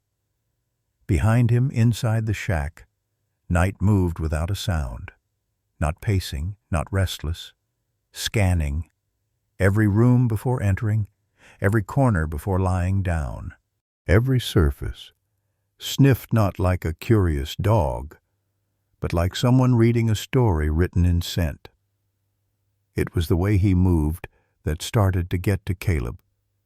Not just the silence, the sequencing, door frame, window, floorboard, sweep left, sweep right, then settle. It was the same pattern every time. No wasted steps, no distraction, a loop, a protocol. Caleb had seen it before, but never from anything on 4 legs. That evening, thunder cracked once overhead. a hard, sharp whip of sound that startled the birds from the cliffs and rattled the roof of the shack. Knight didn't flinch, didn't lift his head, didn't even twitch his ears. But 20 minutes later, as the low, distant thump of a helicopter echoed across the sea, barely more than a suggestion of sound, Knight froze, eyes locked on the sky, body tensed, not fear, recognition. He stood and moved to the door, but not in a panic. He pressed himself low to the ground, positioned beneath the threshold, and waited. Watching, calculating. It hit Caleb like cold water. Thunder? Nothing. Helicopter barely audible? Full alert. It didn't make sense unless... Caleb stepped outside, squinting up at the sky. The storm clouds made it hard to see, but he caught a flicker, a red pulse light, far out and low. Not a passenger chopper, not Coast Guard, military. He stepped back inside. Knight was already beside the rear wall, scanning through the slats. "You're not a tracker," Caleb murmured. Knight looked at him, still tense, ears flicking with precision to the rhythm of the blades. "You're not even just a soldier." Knight shifted his weight from paw to paw, slow, controlled, not pacing, preparing. That's when it all started clicking. The way Knight never barked, the way he didn't eat until he'd checked the perimeter, the way he didn't drink until Caleb drank first. He wasn't just trained to respond. He was trained to lead recon, to survive without a handler, to evaluate threats, to avoid exposure, to memorize movement patterns, to be the eyes and ears of a team that might never return. A ghost, built to go where no man could go and return with everything but scars. Later that night, Caleb dug through his duffel and pulled out an old K-9 mission brief from a defunct Marine detachment, a folder marked Phase Protocols. He skimmed through pages of outdated conditioning programs, scent drills, water extraction procedures. And then he found it. Tier 3, Tactician. K9, Behavioral Indicators, Delayed Response to Vocal Commands, Hyper-attuned to Aerial Disturbances, Exhibits Spatial Memory Patterns in Indoor Environments, Prioritizes Handler Protection from Unknown Quadrants, Refrains from vocalizing unless pain or lethal threat may exhibit PTSD mirroring behaviors consistent with human special forces. Veterans. Caleb let the page fall to his lap. His throat went dry. They hadn't just trained Knight to find people, they trained him to outlive people, to carry intelligence, to function deep behind enemy lines, to remember, and to never speak of what he saw. Unless you choose to, Caleb whispered. He looked at the dog again. Knight had returned to his place by the doorway, back to the wall, eyes on the entry point. His breathing slow, even, waiting for the next move, not like a pet waiting for a command, like a tactician waiting for the mission to resume. And for the first time since pulling him from the ocean, Caleb felt it fully, not just awe, not just curiosity, but the weight of what this dog had survived, and what it meant to walk beside him now. Because this wasn't just about secrets anymore. This was about someone they'd built to be disposable, who refused to be erased. And now, he wasn't alone. The wind had dropped to a whisper outside the shack, but inside, something colder had begun to stir. Caleb sat cross-legged on the floor, the military laptop balanced across his knees like a relic unearthed too early. Knight lay nearby, not to sleep, but still. His eyes half-lidded, ears twitching every so often as if listening to things far beyond the cabin walls. It was nearing 3 a.m., and the glow from the laptop cast long shadows against the wooden beams. Caleb had reconnected the hardline modem to the emergency uplink hidden beneath the floorboards. No wireless, no trace. His fingers moved with practiced caution, bypassing familiar security walls, ones he hadn't touched in over a decade. Each keystroke wasn't just a passcode. It was a memory, a step back into a system designed for ghosts. And then he was in. Not into the central DoD archives, but the black shell interface behind it, the one most people didn't know existed. The one for programs that didn't technically exist. A blinking cursor. A file name. Silent Echo VAI 13. Caleb opened it. The screen flooded with redacted blocks, strings of encrypted metadata, and mission reports labeled non-human operative field logs. He clicked through, each line revealing more of a picture that had been carefully buried beneath layers of plausible deniability. And then one document opened clean. Not a log, not an order, a briefing. Project Silent Echo. Asset K9K designation. Tier 3. Animal operative. Breed German Shepherd. Sex male. Status field active. Presumed lost. Phase 5. Deployment. Method deep sea submersible insertion. DSSI VTAR 6. Target. Theater, Offshore Recon, Long-Range Surveillance Command, Override Code, Redacted, Biobehavioral Conditioning, Complete Vocal Response, Suppressed Memory, Encoding, Visual Pattern, Retention, Emotional Trigger Recall. Handler. Notes. Shows exceptional resilience to sensory deprivation, no sedation required, performs perimeter sweeps autonomously. Accepts orders from verified tone imprint only. Psychological risk. Low recovery protocol. NNA final directive if compromised. No recovery protocol. Caleb stared at the screen for a long time, then read that last line again. No recovery protocol. His chest tightened. Not from surprise, but from the confirmation of something he hadn't wanted to believe. They hadn't lost Knight. They had abandoned him. He wasn't presumed dead by mistake. He was meant to disappear. Dropped into the ocean, deployed on some recon mission likely outside the bounds of Geneva or sanity, and left behind when it didn't go as planned. Because even $1 million canine asset is cheaper than a political scandal. Caleb rubbed his hands down his face. Jesus, boy. Knight didn't stir, but Caleb swore he saw the dog's eyes open just a little wider, as if he knew. Maybe he did. Maybe some part of him remembered every dark mile beneath the waves. Every moment trapped in pressure and steel, every flash of light from a submersible that never returned, and worst of all, the absence. The nothing, the knowing no one was coming back. Caleb leaned in and pulled up the mission logs attached to the final deployment. Nothing but garbled coordinates and encrypted telemetry data that had been half deleted, half scrambled. But one line at the top hadn't been wiped. Mission objective: observe and report. No capture, no engagement, no return window scheduled. He felt sick. Knight hadn't failed. He'd completed the mission. He had observed. He had survived. He had returned.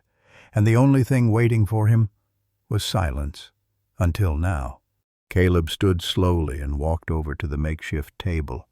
He poured water into a cup and stared through the crack in the wood at the ocean, now black and glassy in the moonlight. It stretched out there like a graveyard, and Knight had swum through it. 300 kilometers. No beacon, no food, no gear, no voice calling him back. Just instinct, and something deeper. A will that defied every protocol they'd written.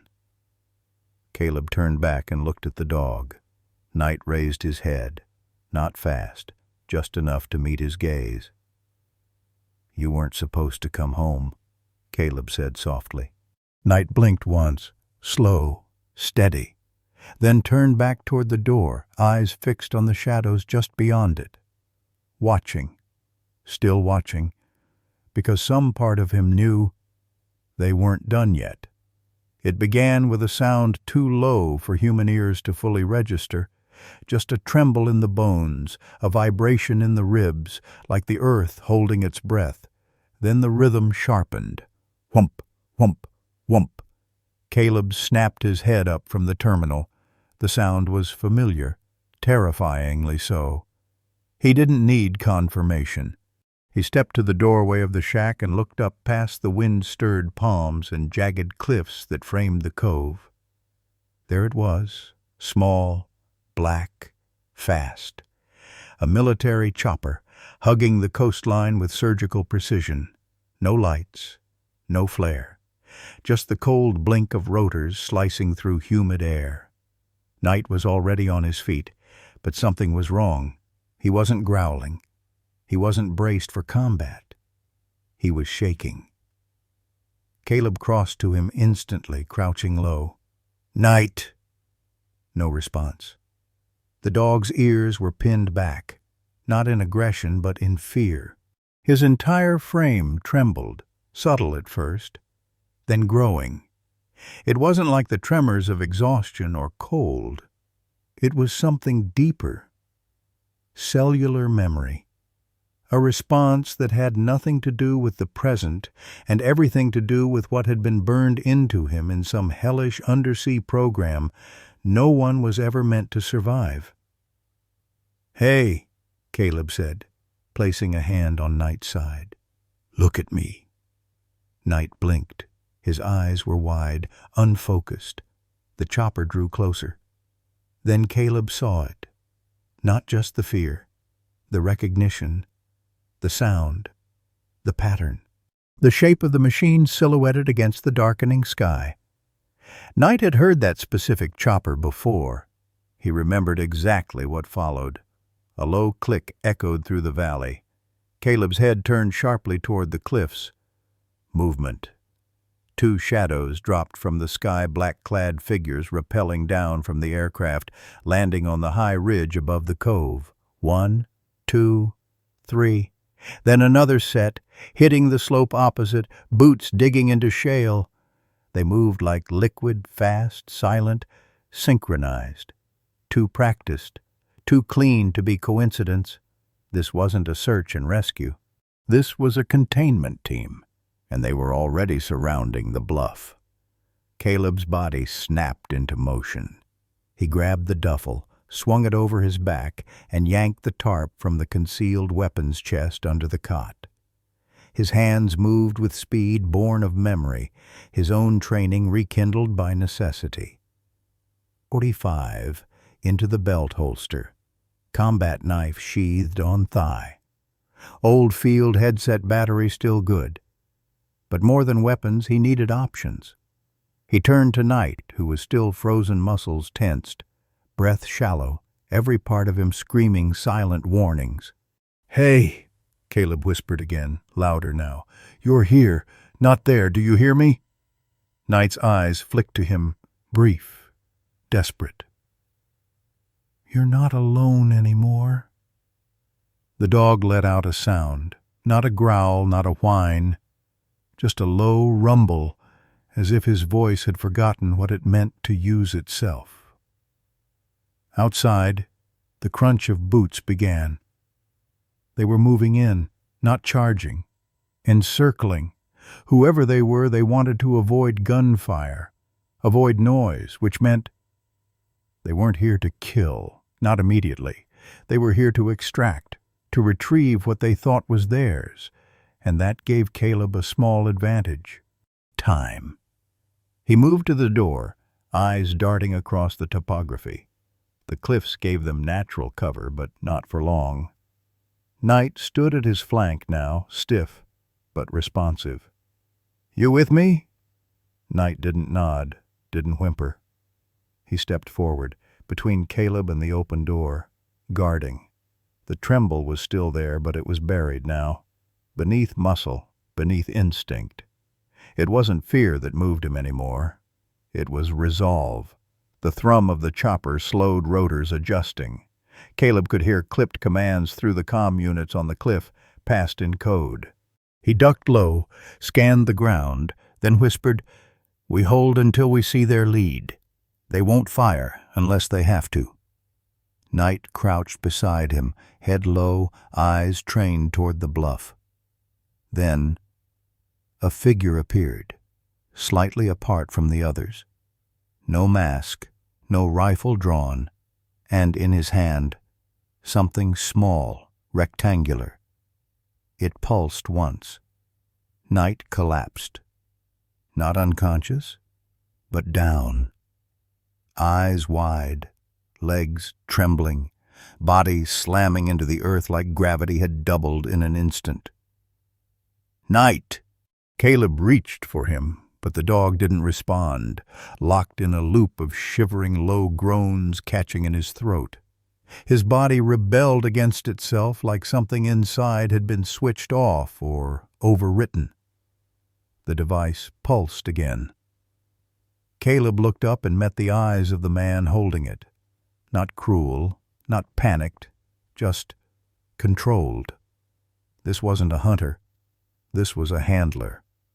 And he'd just activated something that had been buried deep inside Knight's neural conditioning, something Caleb hadn't known to guard against.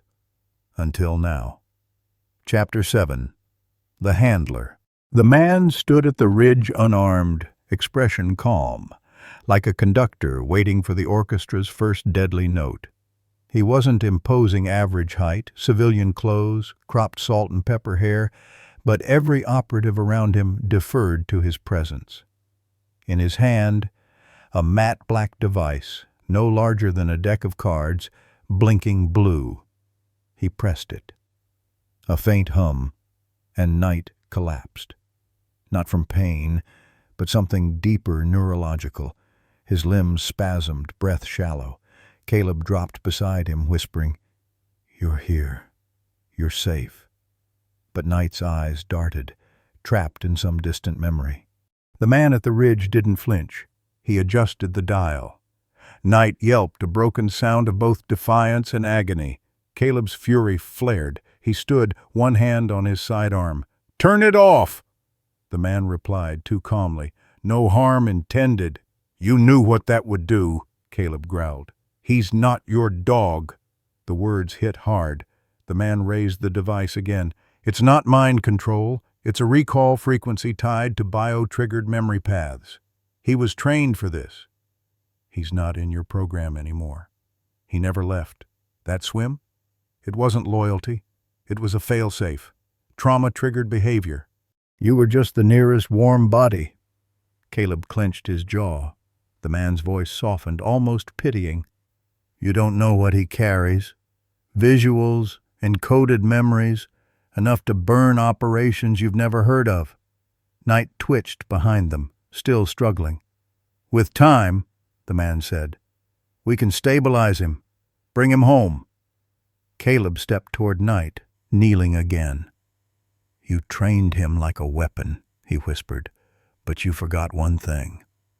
The man arched a brow. "What's that?"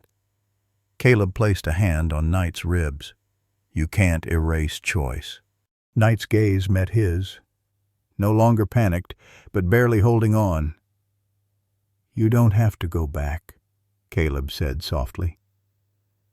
Knight blinked once. Then slowly, shakily, he rose. One paw, then the other. And without a command, he stepped in front of Caleb, trembling but upright, eyes burning with defiance. The man adjusted the dial again. Knight didn't move, didn't fall, just edged closer to Caleb. "Move in," the handler ordered. Two operatives emerged from the cliffs, silent and fast. The first swung a baton at Caleb. He dodged, countered, and dropped him with a strike to the jaw. The second came with a knife but never reached his target. Night launched like a shadow with teeth, slamming the man down, fangs bared inches from his throat. He didn't bite, just pinned. From the ridge the handler commanded, "Stand down, K9K." Knight's head twitched but didn't obey. "Disengage. That's an order." "He's not yours to order," Caleb snapped. The handler's expression cracked. "You've compromised national security," he said. "He holds enough intel to destroy black-level programs." Caleb holstered his weapon not in surrender but in judgment. "Then maybe they need destroying," Knight growled. Final choice made. The handler hesitated, then, tapping the device once more, powered it down. The blue light faded. He raised a hand to his earpiece. "Fall back!" The shadows retreated. But the message was clear. This wasn't over. Caleb turned to Knight. "That's enough." Knight stepped back, controlled, not shaken. "I saw it," Caleb whispered. "What you held back." Knight said nothing. But he didn't need to. His silence spoke not of programming, but of will. Dust floated like smoke from a war that hadn't quite ended. Then the handler stepped forward again. That was enough. A growl rose deep from Knight's chest. He stepped beside Caleb's shoulder to thigh, not guarding, but standing with. "You sure?" Caleb asked. Knight didn't answer. He just stayed. "He's not your tool anymore," Caleb called. The handler's voice was colder now. "You're making a mistake." But Caleb had heard that voice before, from men who couldn't stand what they couldn't control. The last injured operative rose. No retaliation, no fight. Just a nod from the handler. Then silence, punctuated by 2 whistles. Extraction. Shadows disappeared, swallowed by the sky. Knight watched them vanish, steady and still. Wind brushed his coat like a baptism. Only when they were gone did Caleb exhale. He dropped to one knee, fingers brushing Knight's back. "I saw what they tried to bury, but I saw what you did, too. You chose." Knight turned. Their eyes met. No bark, no wag, just presence. Later, as they walked back to the cabin in silence, the trail felt different, not safer, but clearer. Knight walked beside Caleb. No leash, no command, just a bond earned in battle, not of bullets, but of spirit. At the clearing, Caleb paused. The sun was setting behind them, the ocean calm again.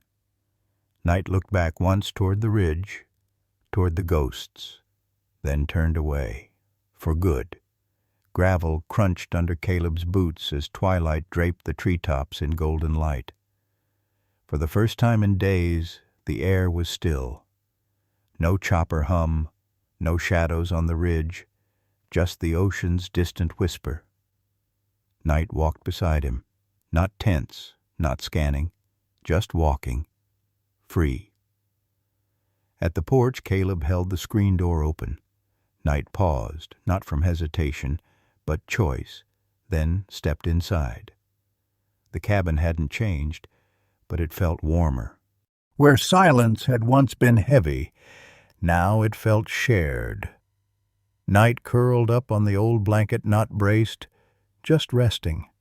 Caleb knelt, unzipping a cooler bag. "I got you the good stuff," he murmured, setting out rice and chicken.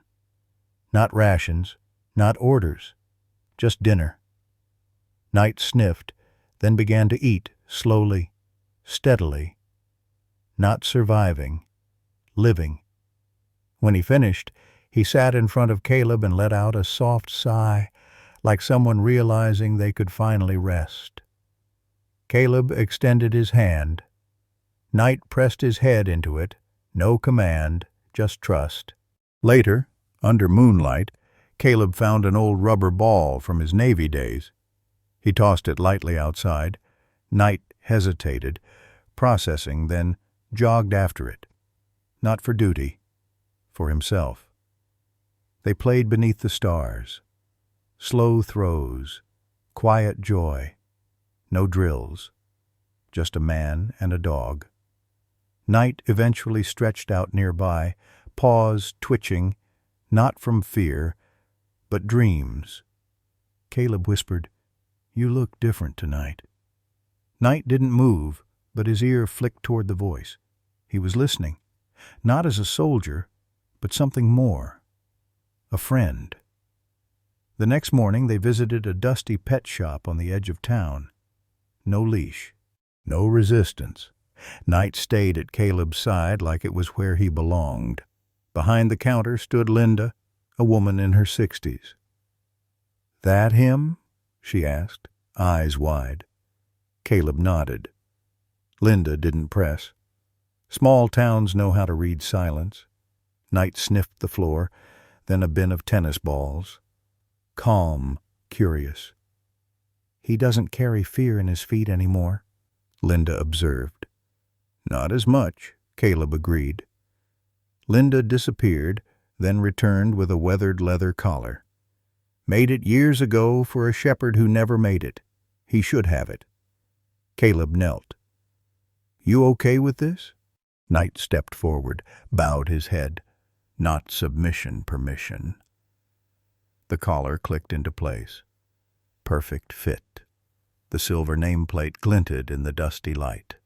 Knight. "It's not about being a fighter," Linda said. "It's about loyalty, standing for something." "Yeah," Caleb nodded. "It fits him." Knight's tail gave the faintest wag. Not fast, but real. That evening, the sky was brushed in orange and lavender, as if the world was trying to apologize. Caleb walked barefoot on the beach, ball tucked under his arm. Knight beside him, no tension, just presence. The first time they'd walked here, Knight had flinched at every wave. The sea had been a threat, not tonight. Tonight he stood at the water's edge, letting it pass. Caleb tossed the ball. Knight watched, then ran, not from training, from choice. He pounced, fetched it, trotted back, not to deliver it, just carrying it. They played, slow throws, soft returns. Caleb crouched, rubbing Knight's side. "You got the moves of a rookie, but the soul of a legend." Knight huffed, dropped the ball. They walked the shoreline in silence. At one point, Knight stopped, staring out toward the reef where Caleb had first seen him, just a shadow paddling toward life. Now? He stood whole. Caleb placed a hand on his head. "Some never make it back. But you did not just your body. Your heart, too." Knight leaned into the touch. Not a weapon, not an asset, but Knight, wearing a collar with a name, not a number. When they turned toward home, Knight carried the ball not because he had to, because he wanted to. A small joy, and proof that sometimes the greatest rebellion is choosing to live.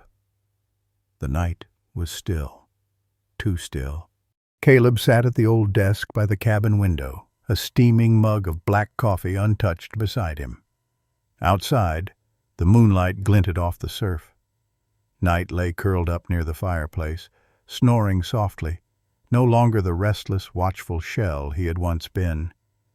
It should have felt safe, because something had been gnawing at Caleb's mind for days now. Not paranoia, not fear. Instinct.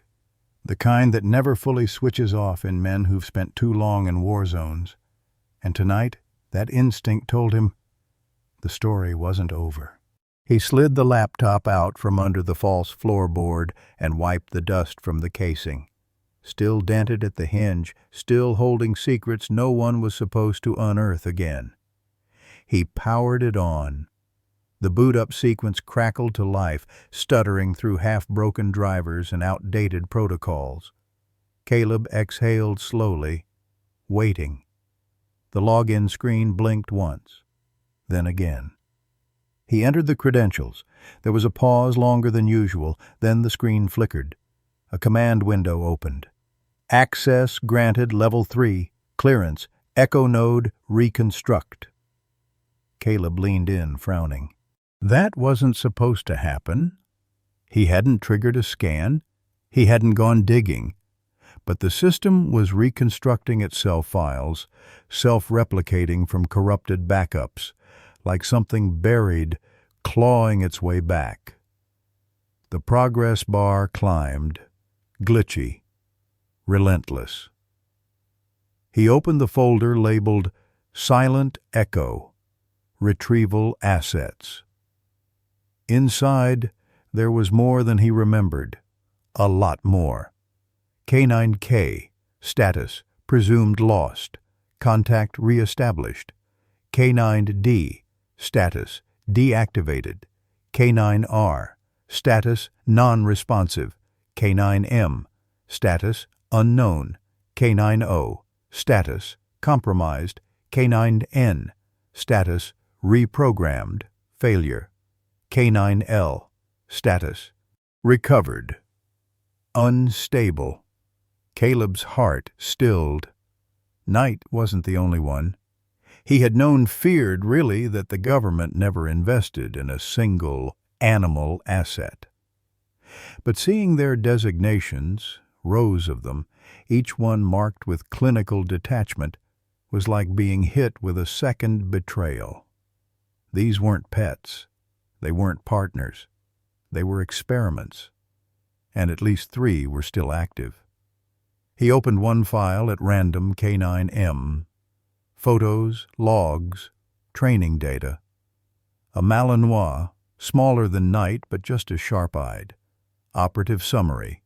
Coastal infiltration. Deep dive tolerance 400 mil. Recovered twice from hostile fire. Declared untraceable 6 months ago. Last note in the file. Do not attempt retrieval. Compromised memory banks may contain field-level visual encryption. Caleb leaned back in the chair, the knot in his chest tightening. Knight hadn't just been trained, he had been loaded.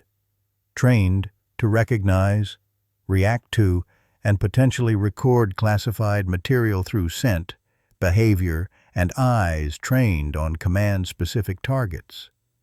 This wasn't obedience, it was weaponized memory. A soft whine stirred the silence. Caleb turned. Knight had lifted his head, ears tilted back, gaze focused on the laptop like he could feel it. Not the files, not the words, but the weight of them, like echoes through bone. "You feel that too, don't you?" Caleb whispered. Knight blinked slowly. Didn't move, didn't look away. A chill passed through Caleb. Not from fear, from clarity. "They're not after you," he murmured. "They're after what's in you." He closed the laptop and pressed the lid shut with a quiet finality. There was no more denying it now. Knight hadn't just escaped. He hadn't just survived. He had brought something back with him, something they couldn't afford to lose, something they'd come for again. But next time, Caleb wouldn't just be a man trying to protect a dog. He'd be a witness holding the truth, and a soldier with a mission. The cursor blinked. The screen had been idle for 5 minutes, but Caleb hadn't moved. His hands hovered over the keyboard, cold from stillness, his mind spinning. Knight hadn't shifted either. The dog sat like a stone sculpture by the fireplace, eyes alert, but unreadable, as if he too sensed the laptop wasn't done talking. Then, without input, the screen flashed white. A terminal window opened on its own. Caleb's instincts kicked into high gear. He reached for the power button, but stopped when 4 words bled into view. typed one character at a time. "They'll come again." He froze. Another line followed. "Not for him." His breath caught. Then came the third. "For what he saw." The cursor blinked once more and then disappeared. The screen went black.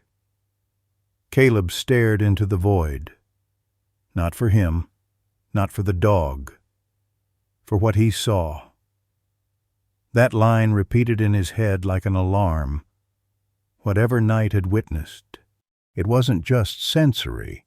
It was stored, encoded, maybe even activated under the right conditions. But by who?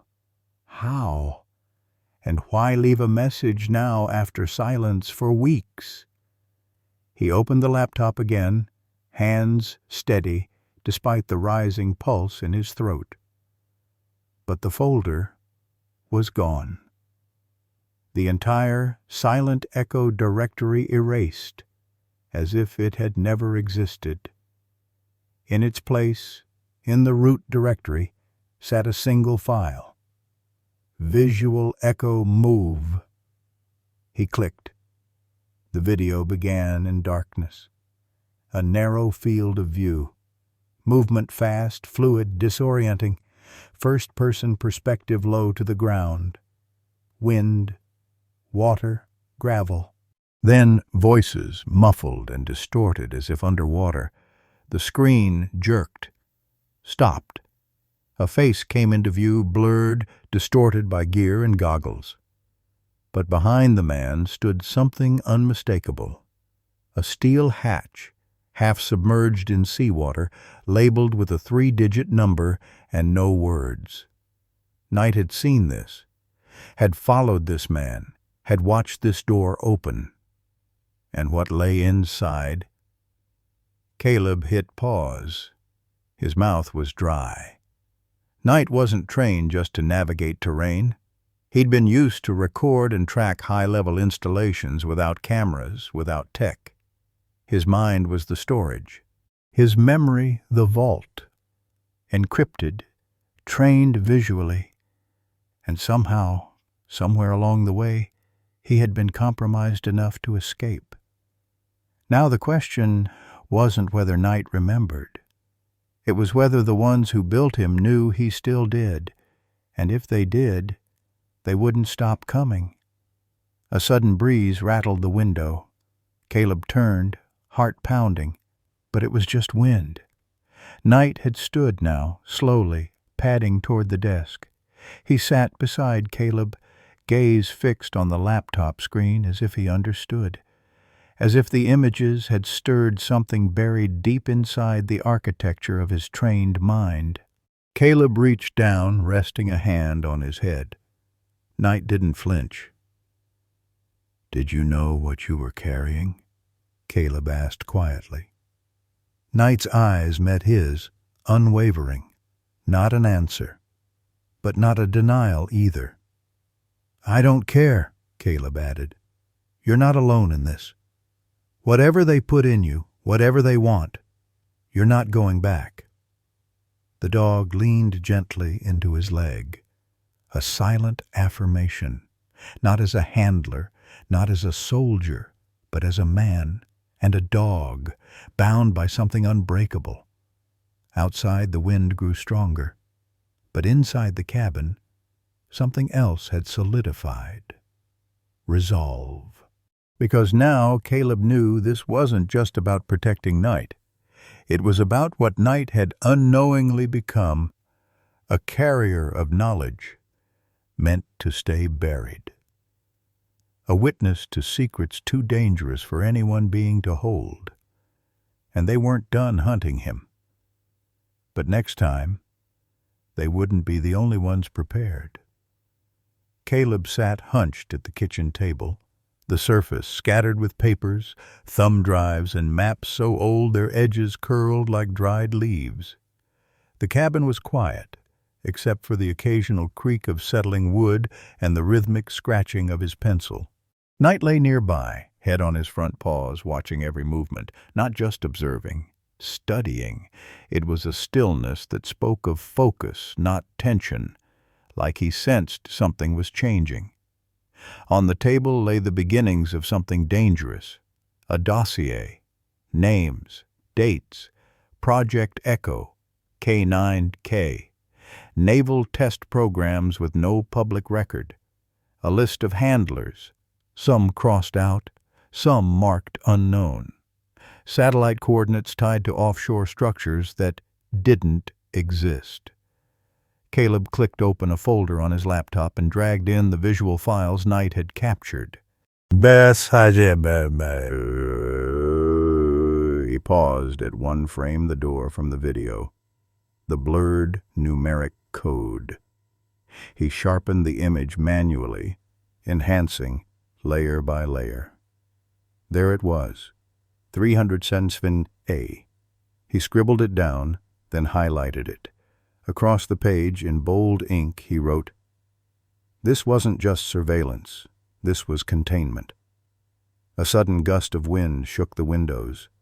Caleb looked up. Knight didn't move. He just kept staring at him, like waiting, like listening. "You were trained to find ghosts," Caleb said softly, "but they didn't count on you becoming one." Knight's tail thudded once against the floor. Quiet. Intentional. Caleb stood and walked to the fire, feeding it another log, then turned back toward the table. "They're not done. And we won't be either." He pulled a small GoPro from a drawer, checked its battery, then another, then the old camcorder he used to film training clips a lifetime ago. All of it would go into the file. Voice memos, satellite overlays, thermal scans, local marine radar logs the night he found Knight. He'd already pulled them from the Coast Guard's old public access archive. It wasn't everything, but it was enough to start telling the truth. The kind that didn't scream. The kind that whispered until it couldn't be ignored. Knight stood now, slowly, and walked over to him. He nudged the laptop once, then looked at Caleb. "You think this'll stop them?" Caleb asked. Knight didn't blink, didn't answer. But in his stance, in the calm weight of his gaze, was an unspoken agreement. This wasn't about stopping. This was about revealing. Caleb turned back to the table. He opened a fresh folder on the desktop. Shadow Doc 01. Then a second. Echo leak. Redacted copy. His fingers hovered over the keyboard. "If they come again," he said quietly, half to himself, half to the dog, "we won't run." Knight stepped beside him. Caleb reached down, scratched gently behind his ear. "We'll shine a light." Outside, the sky had darkened completely, but in the cabin, the fire glowed warm, the laptop fan hummed like a low heartbeat, and on the table between them, man and dog rested something more powerful than any weapon they'd carried in their past lives: proof, and the will to expose it. The camera clicked on with a faint hum. A red light blinked once recording. Caleb didn't speak immediately. He sat still in front of the lens, shoulders square, eyes steady, not like a man about to confess, but like someone preparing a final will. There were shadows under his eyes, not from exhaustion, but from clarity. The kind that only comes after weeks of pretending you're safe when you know you're not. Knight lay just behind him, not in frame, but close enough that Caleb could hear the steady breath. That was enough. He looked into the lens and began. "My name is Caleb Morris, former Navy, handler, Tier 3 K9 Recon, retired." He could hear the clock ticking behind him, hear the wind brush the cabin's walls like a whisper. "I wasn't supposed to see what I saw. And the dog who sits behind me, he wasn't supposed to come back." He reached toward the table and held up a rusted metal tag. The single letter engraved on it, K, caught the firelight. They called him K9K, classified, disposable, forgotten. He placed the tag down gently. "His real name is Knight, and this," Caleb tapped the hard drive beside him, "is everything they didn't want you to know." The footage began playing in the background on a secondary screen, already rolling. Knight swimming alone in open water, near death. Recon satellite data from the night of his rescue. Clips pulled from Silent Echo's buried logs. And finally, the blurry video Knight had captured through his trained visual memory images of a submerged hatch, ghost operatives, and weapons sealed where maps showed nothing. "Some of you watching this won't believe it," Caleb said into the lens. "Some of you won't care." He leaned forward. "But someone will." Knight stirred behind him, ears twitching. Not out of alarm, out of recognition. Caleb reached back without turning, resting a hand on the thick fur at Knight's side. They trained him to forget pain, to suppress fear, to execute commands without hesitation, but they didn't train him to survive what he survived. A silence passed. A different weight entered his voice. They didn't count on him remembering. The video cut to black. The next frame, a time stamp, a folder tree, metadata logs that no one should have. Caleb spoke again. "This isn't just a story about a dog or a soldier. It's about what happens when the people meant to protect us decide their secrets are worth more than our lives." His throat tightened, but he didn't break. He let the pause hang like a verdict. "If you're watching this, then I probably didn't get to finish what I started. But you can." He looked into the camera eyes hard, heart visible. "Don't let them bury him again." He reached forward and turned off the camera. The silence that followed wasn't empty. It was earned. Knight stepped into frame, head resting on Caleb's thigh. No orders, no training, just a dog who remembered enough to choose who he wanted to be. Caleb whispered, "It's out there now, buddy. No going back." Knight didn't blink, didn't move. But in his stillness was every answer Caleb needed. The war might not be over. But now, the world would know it existed. The sun bowed low over the horizon, bleeding gold into the Atlantic.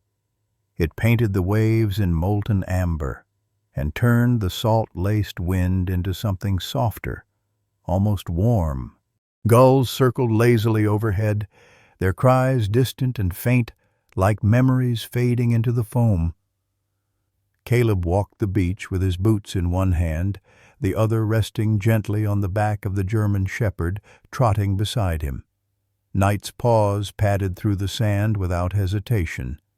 No tension, no flinching, only presence, only peace. They reached the same driftwood log where Caleb had sat the morning after the rescue, back when Knight could barely stand, let alone walk, back when trust was still a question. Now the dog leapt lightly onto the log, turned in a slow circle, and curled beside Caleb's feet without a word, without a command. Caleb lowered himself beside him, elbows on his knees, gaze on the orange-lit water. "You made it," he said quietly, not looking down. "Damn if you didn't actually make it." Knight let out a small, breathy huff, almost a laugh, if dogs could laugh. Caleb chuckled under his breath. Then silence returned. But it wasn't empty. It was full of everything they'd lived through. The chopper, the files, the handler, the decision to stay. Everything they hadn't said, but didn't need to. "I know what they turned you into," Caleb said eventually, voice low, steady. "They made you a tool, a shadow." He paused, eyes flicking to the horizon. "But somehow You chose something else." He looked down. Night met his gaze, eyes warm, unblinking, alive. "You saved more than yourself," Caleb whispered. Night pressed his head gently into Caleb's knee. No tension, no urgency, just contact, like he understood, like he agreed. The wind picked up slightly, stirring Caleb's hair, ruffling Night's coat. He reached out and pulled from his pocket a thin leather cord. At the end of it, a small steel, tag-new, polished, engraved by hand. He held it out, not as a handler, not as a soldier, but as a friend. It read, "Night, survivor, protector, free." Caleb fastened it to the collar gently, then scratched behind Night's ear. "No ranks, no commands, just who you are now." Night licked his hand once, then placed his head back on Caleb's boot, tail thumping against the log. The sun dipped lower. The shadows grew longer. But there was no more fear in either of them. Not of the past. Not of the next knock at the door. Not even of what might still come from the files they'd exposed. Because here, on this forgotten stretch of sand, under the dying light of a day they were never supposed to survive, they'd found something stronger than control. Choice. Night looked up once more, then stood and walked a few feet down the shore. Caleb followed. When he threw the ball into the surf, Night sprinted, no hesitation, no instinct for orders, just joy, just freedom. The kettle whistled softly on the stove. Morning light filtered through the cabin's weathered windows, casting a golden glow across the hardwood floor. Dust motes danced in the quiet like memories too gentle to disturb. Caleb poured the hot water over coffee grounds and stirred slowly. Outside, birds were calling. Late spring had brought life back to the trees. Beside the back door, Night lay curled up, eyes half-lidded, tail thudding lazily now and then. No tension in his frame, no nightmares jerking him awake. Just rest. Real rest. The landline rang. An old rotary model barely used, its sudden trill slicing through the morning calm like a relic from another life. Caleb hesitated. Only a few people had that number. He wiped his hand on a dish towel and picked up the receiver. "Yeah?" A pause. Then a calm, clear voice came through. "Mr. Morris, this is Emily Vance, with the Unity Veteran Center in Tallahassee. I hope I'm not calling too early." Caleb straightened slightly. "No, go ahead," she continued, cautiously respectful. "I know this might sound strange, but a video landed in our inbox last night from someone in the PTSD Outreach Network." She didn't have to say what video. He already knew. "It showed a German shepherd," she continued, "one that wasn't supposed to make it back. One that did." Another pause. Caleb glanced down. Night had lifted his head, ears twitching at the tone. "We watched it twice," Emily said. Then again in silence. She exhaled into the line. "We've got men here who haven't spoken in months. They saw him, and they leaned forward." Caleb swallowed. "I'm not saying we believe everything in that footage," she added carefully. "But what we do believe, what we felt, was that this dog, this Night, he has a calm, a presence." She hesitated, then, almost vulnerable. "Would you ever consider bringing him in? Just once? Just to meet a few of our guys?" Caleb said nothing for a long moment. Then he looked down at Night, who had quietly padded to his side, sensing the shift in energy like a compass to storm front. Caleb reached down. Night pressed his head into Caleb's palm. No words, just that same gesture, The same weight, the same understanding. Caleb spoke softly into the receiver. "I'll ask him." There was a chuckle on the other end light, surprised. "Please do." He hung up without promising anything, then turned to Knight, crouched to meet him eye to eye. "You heard that?" he murmured.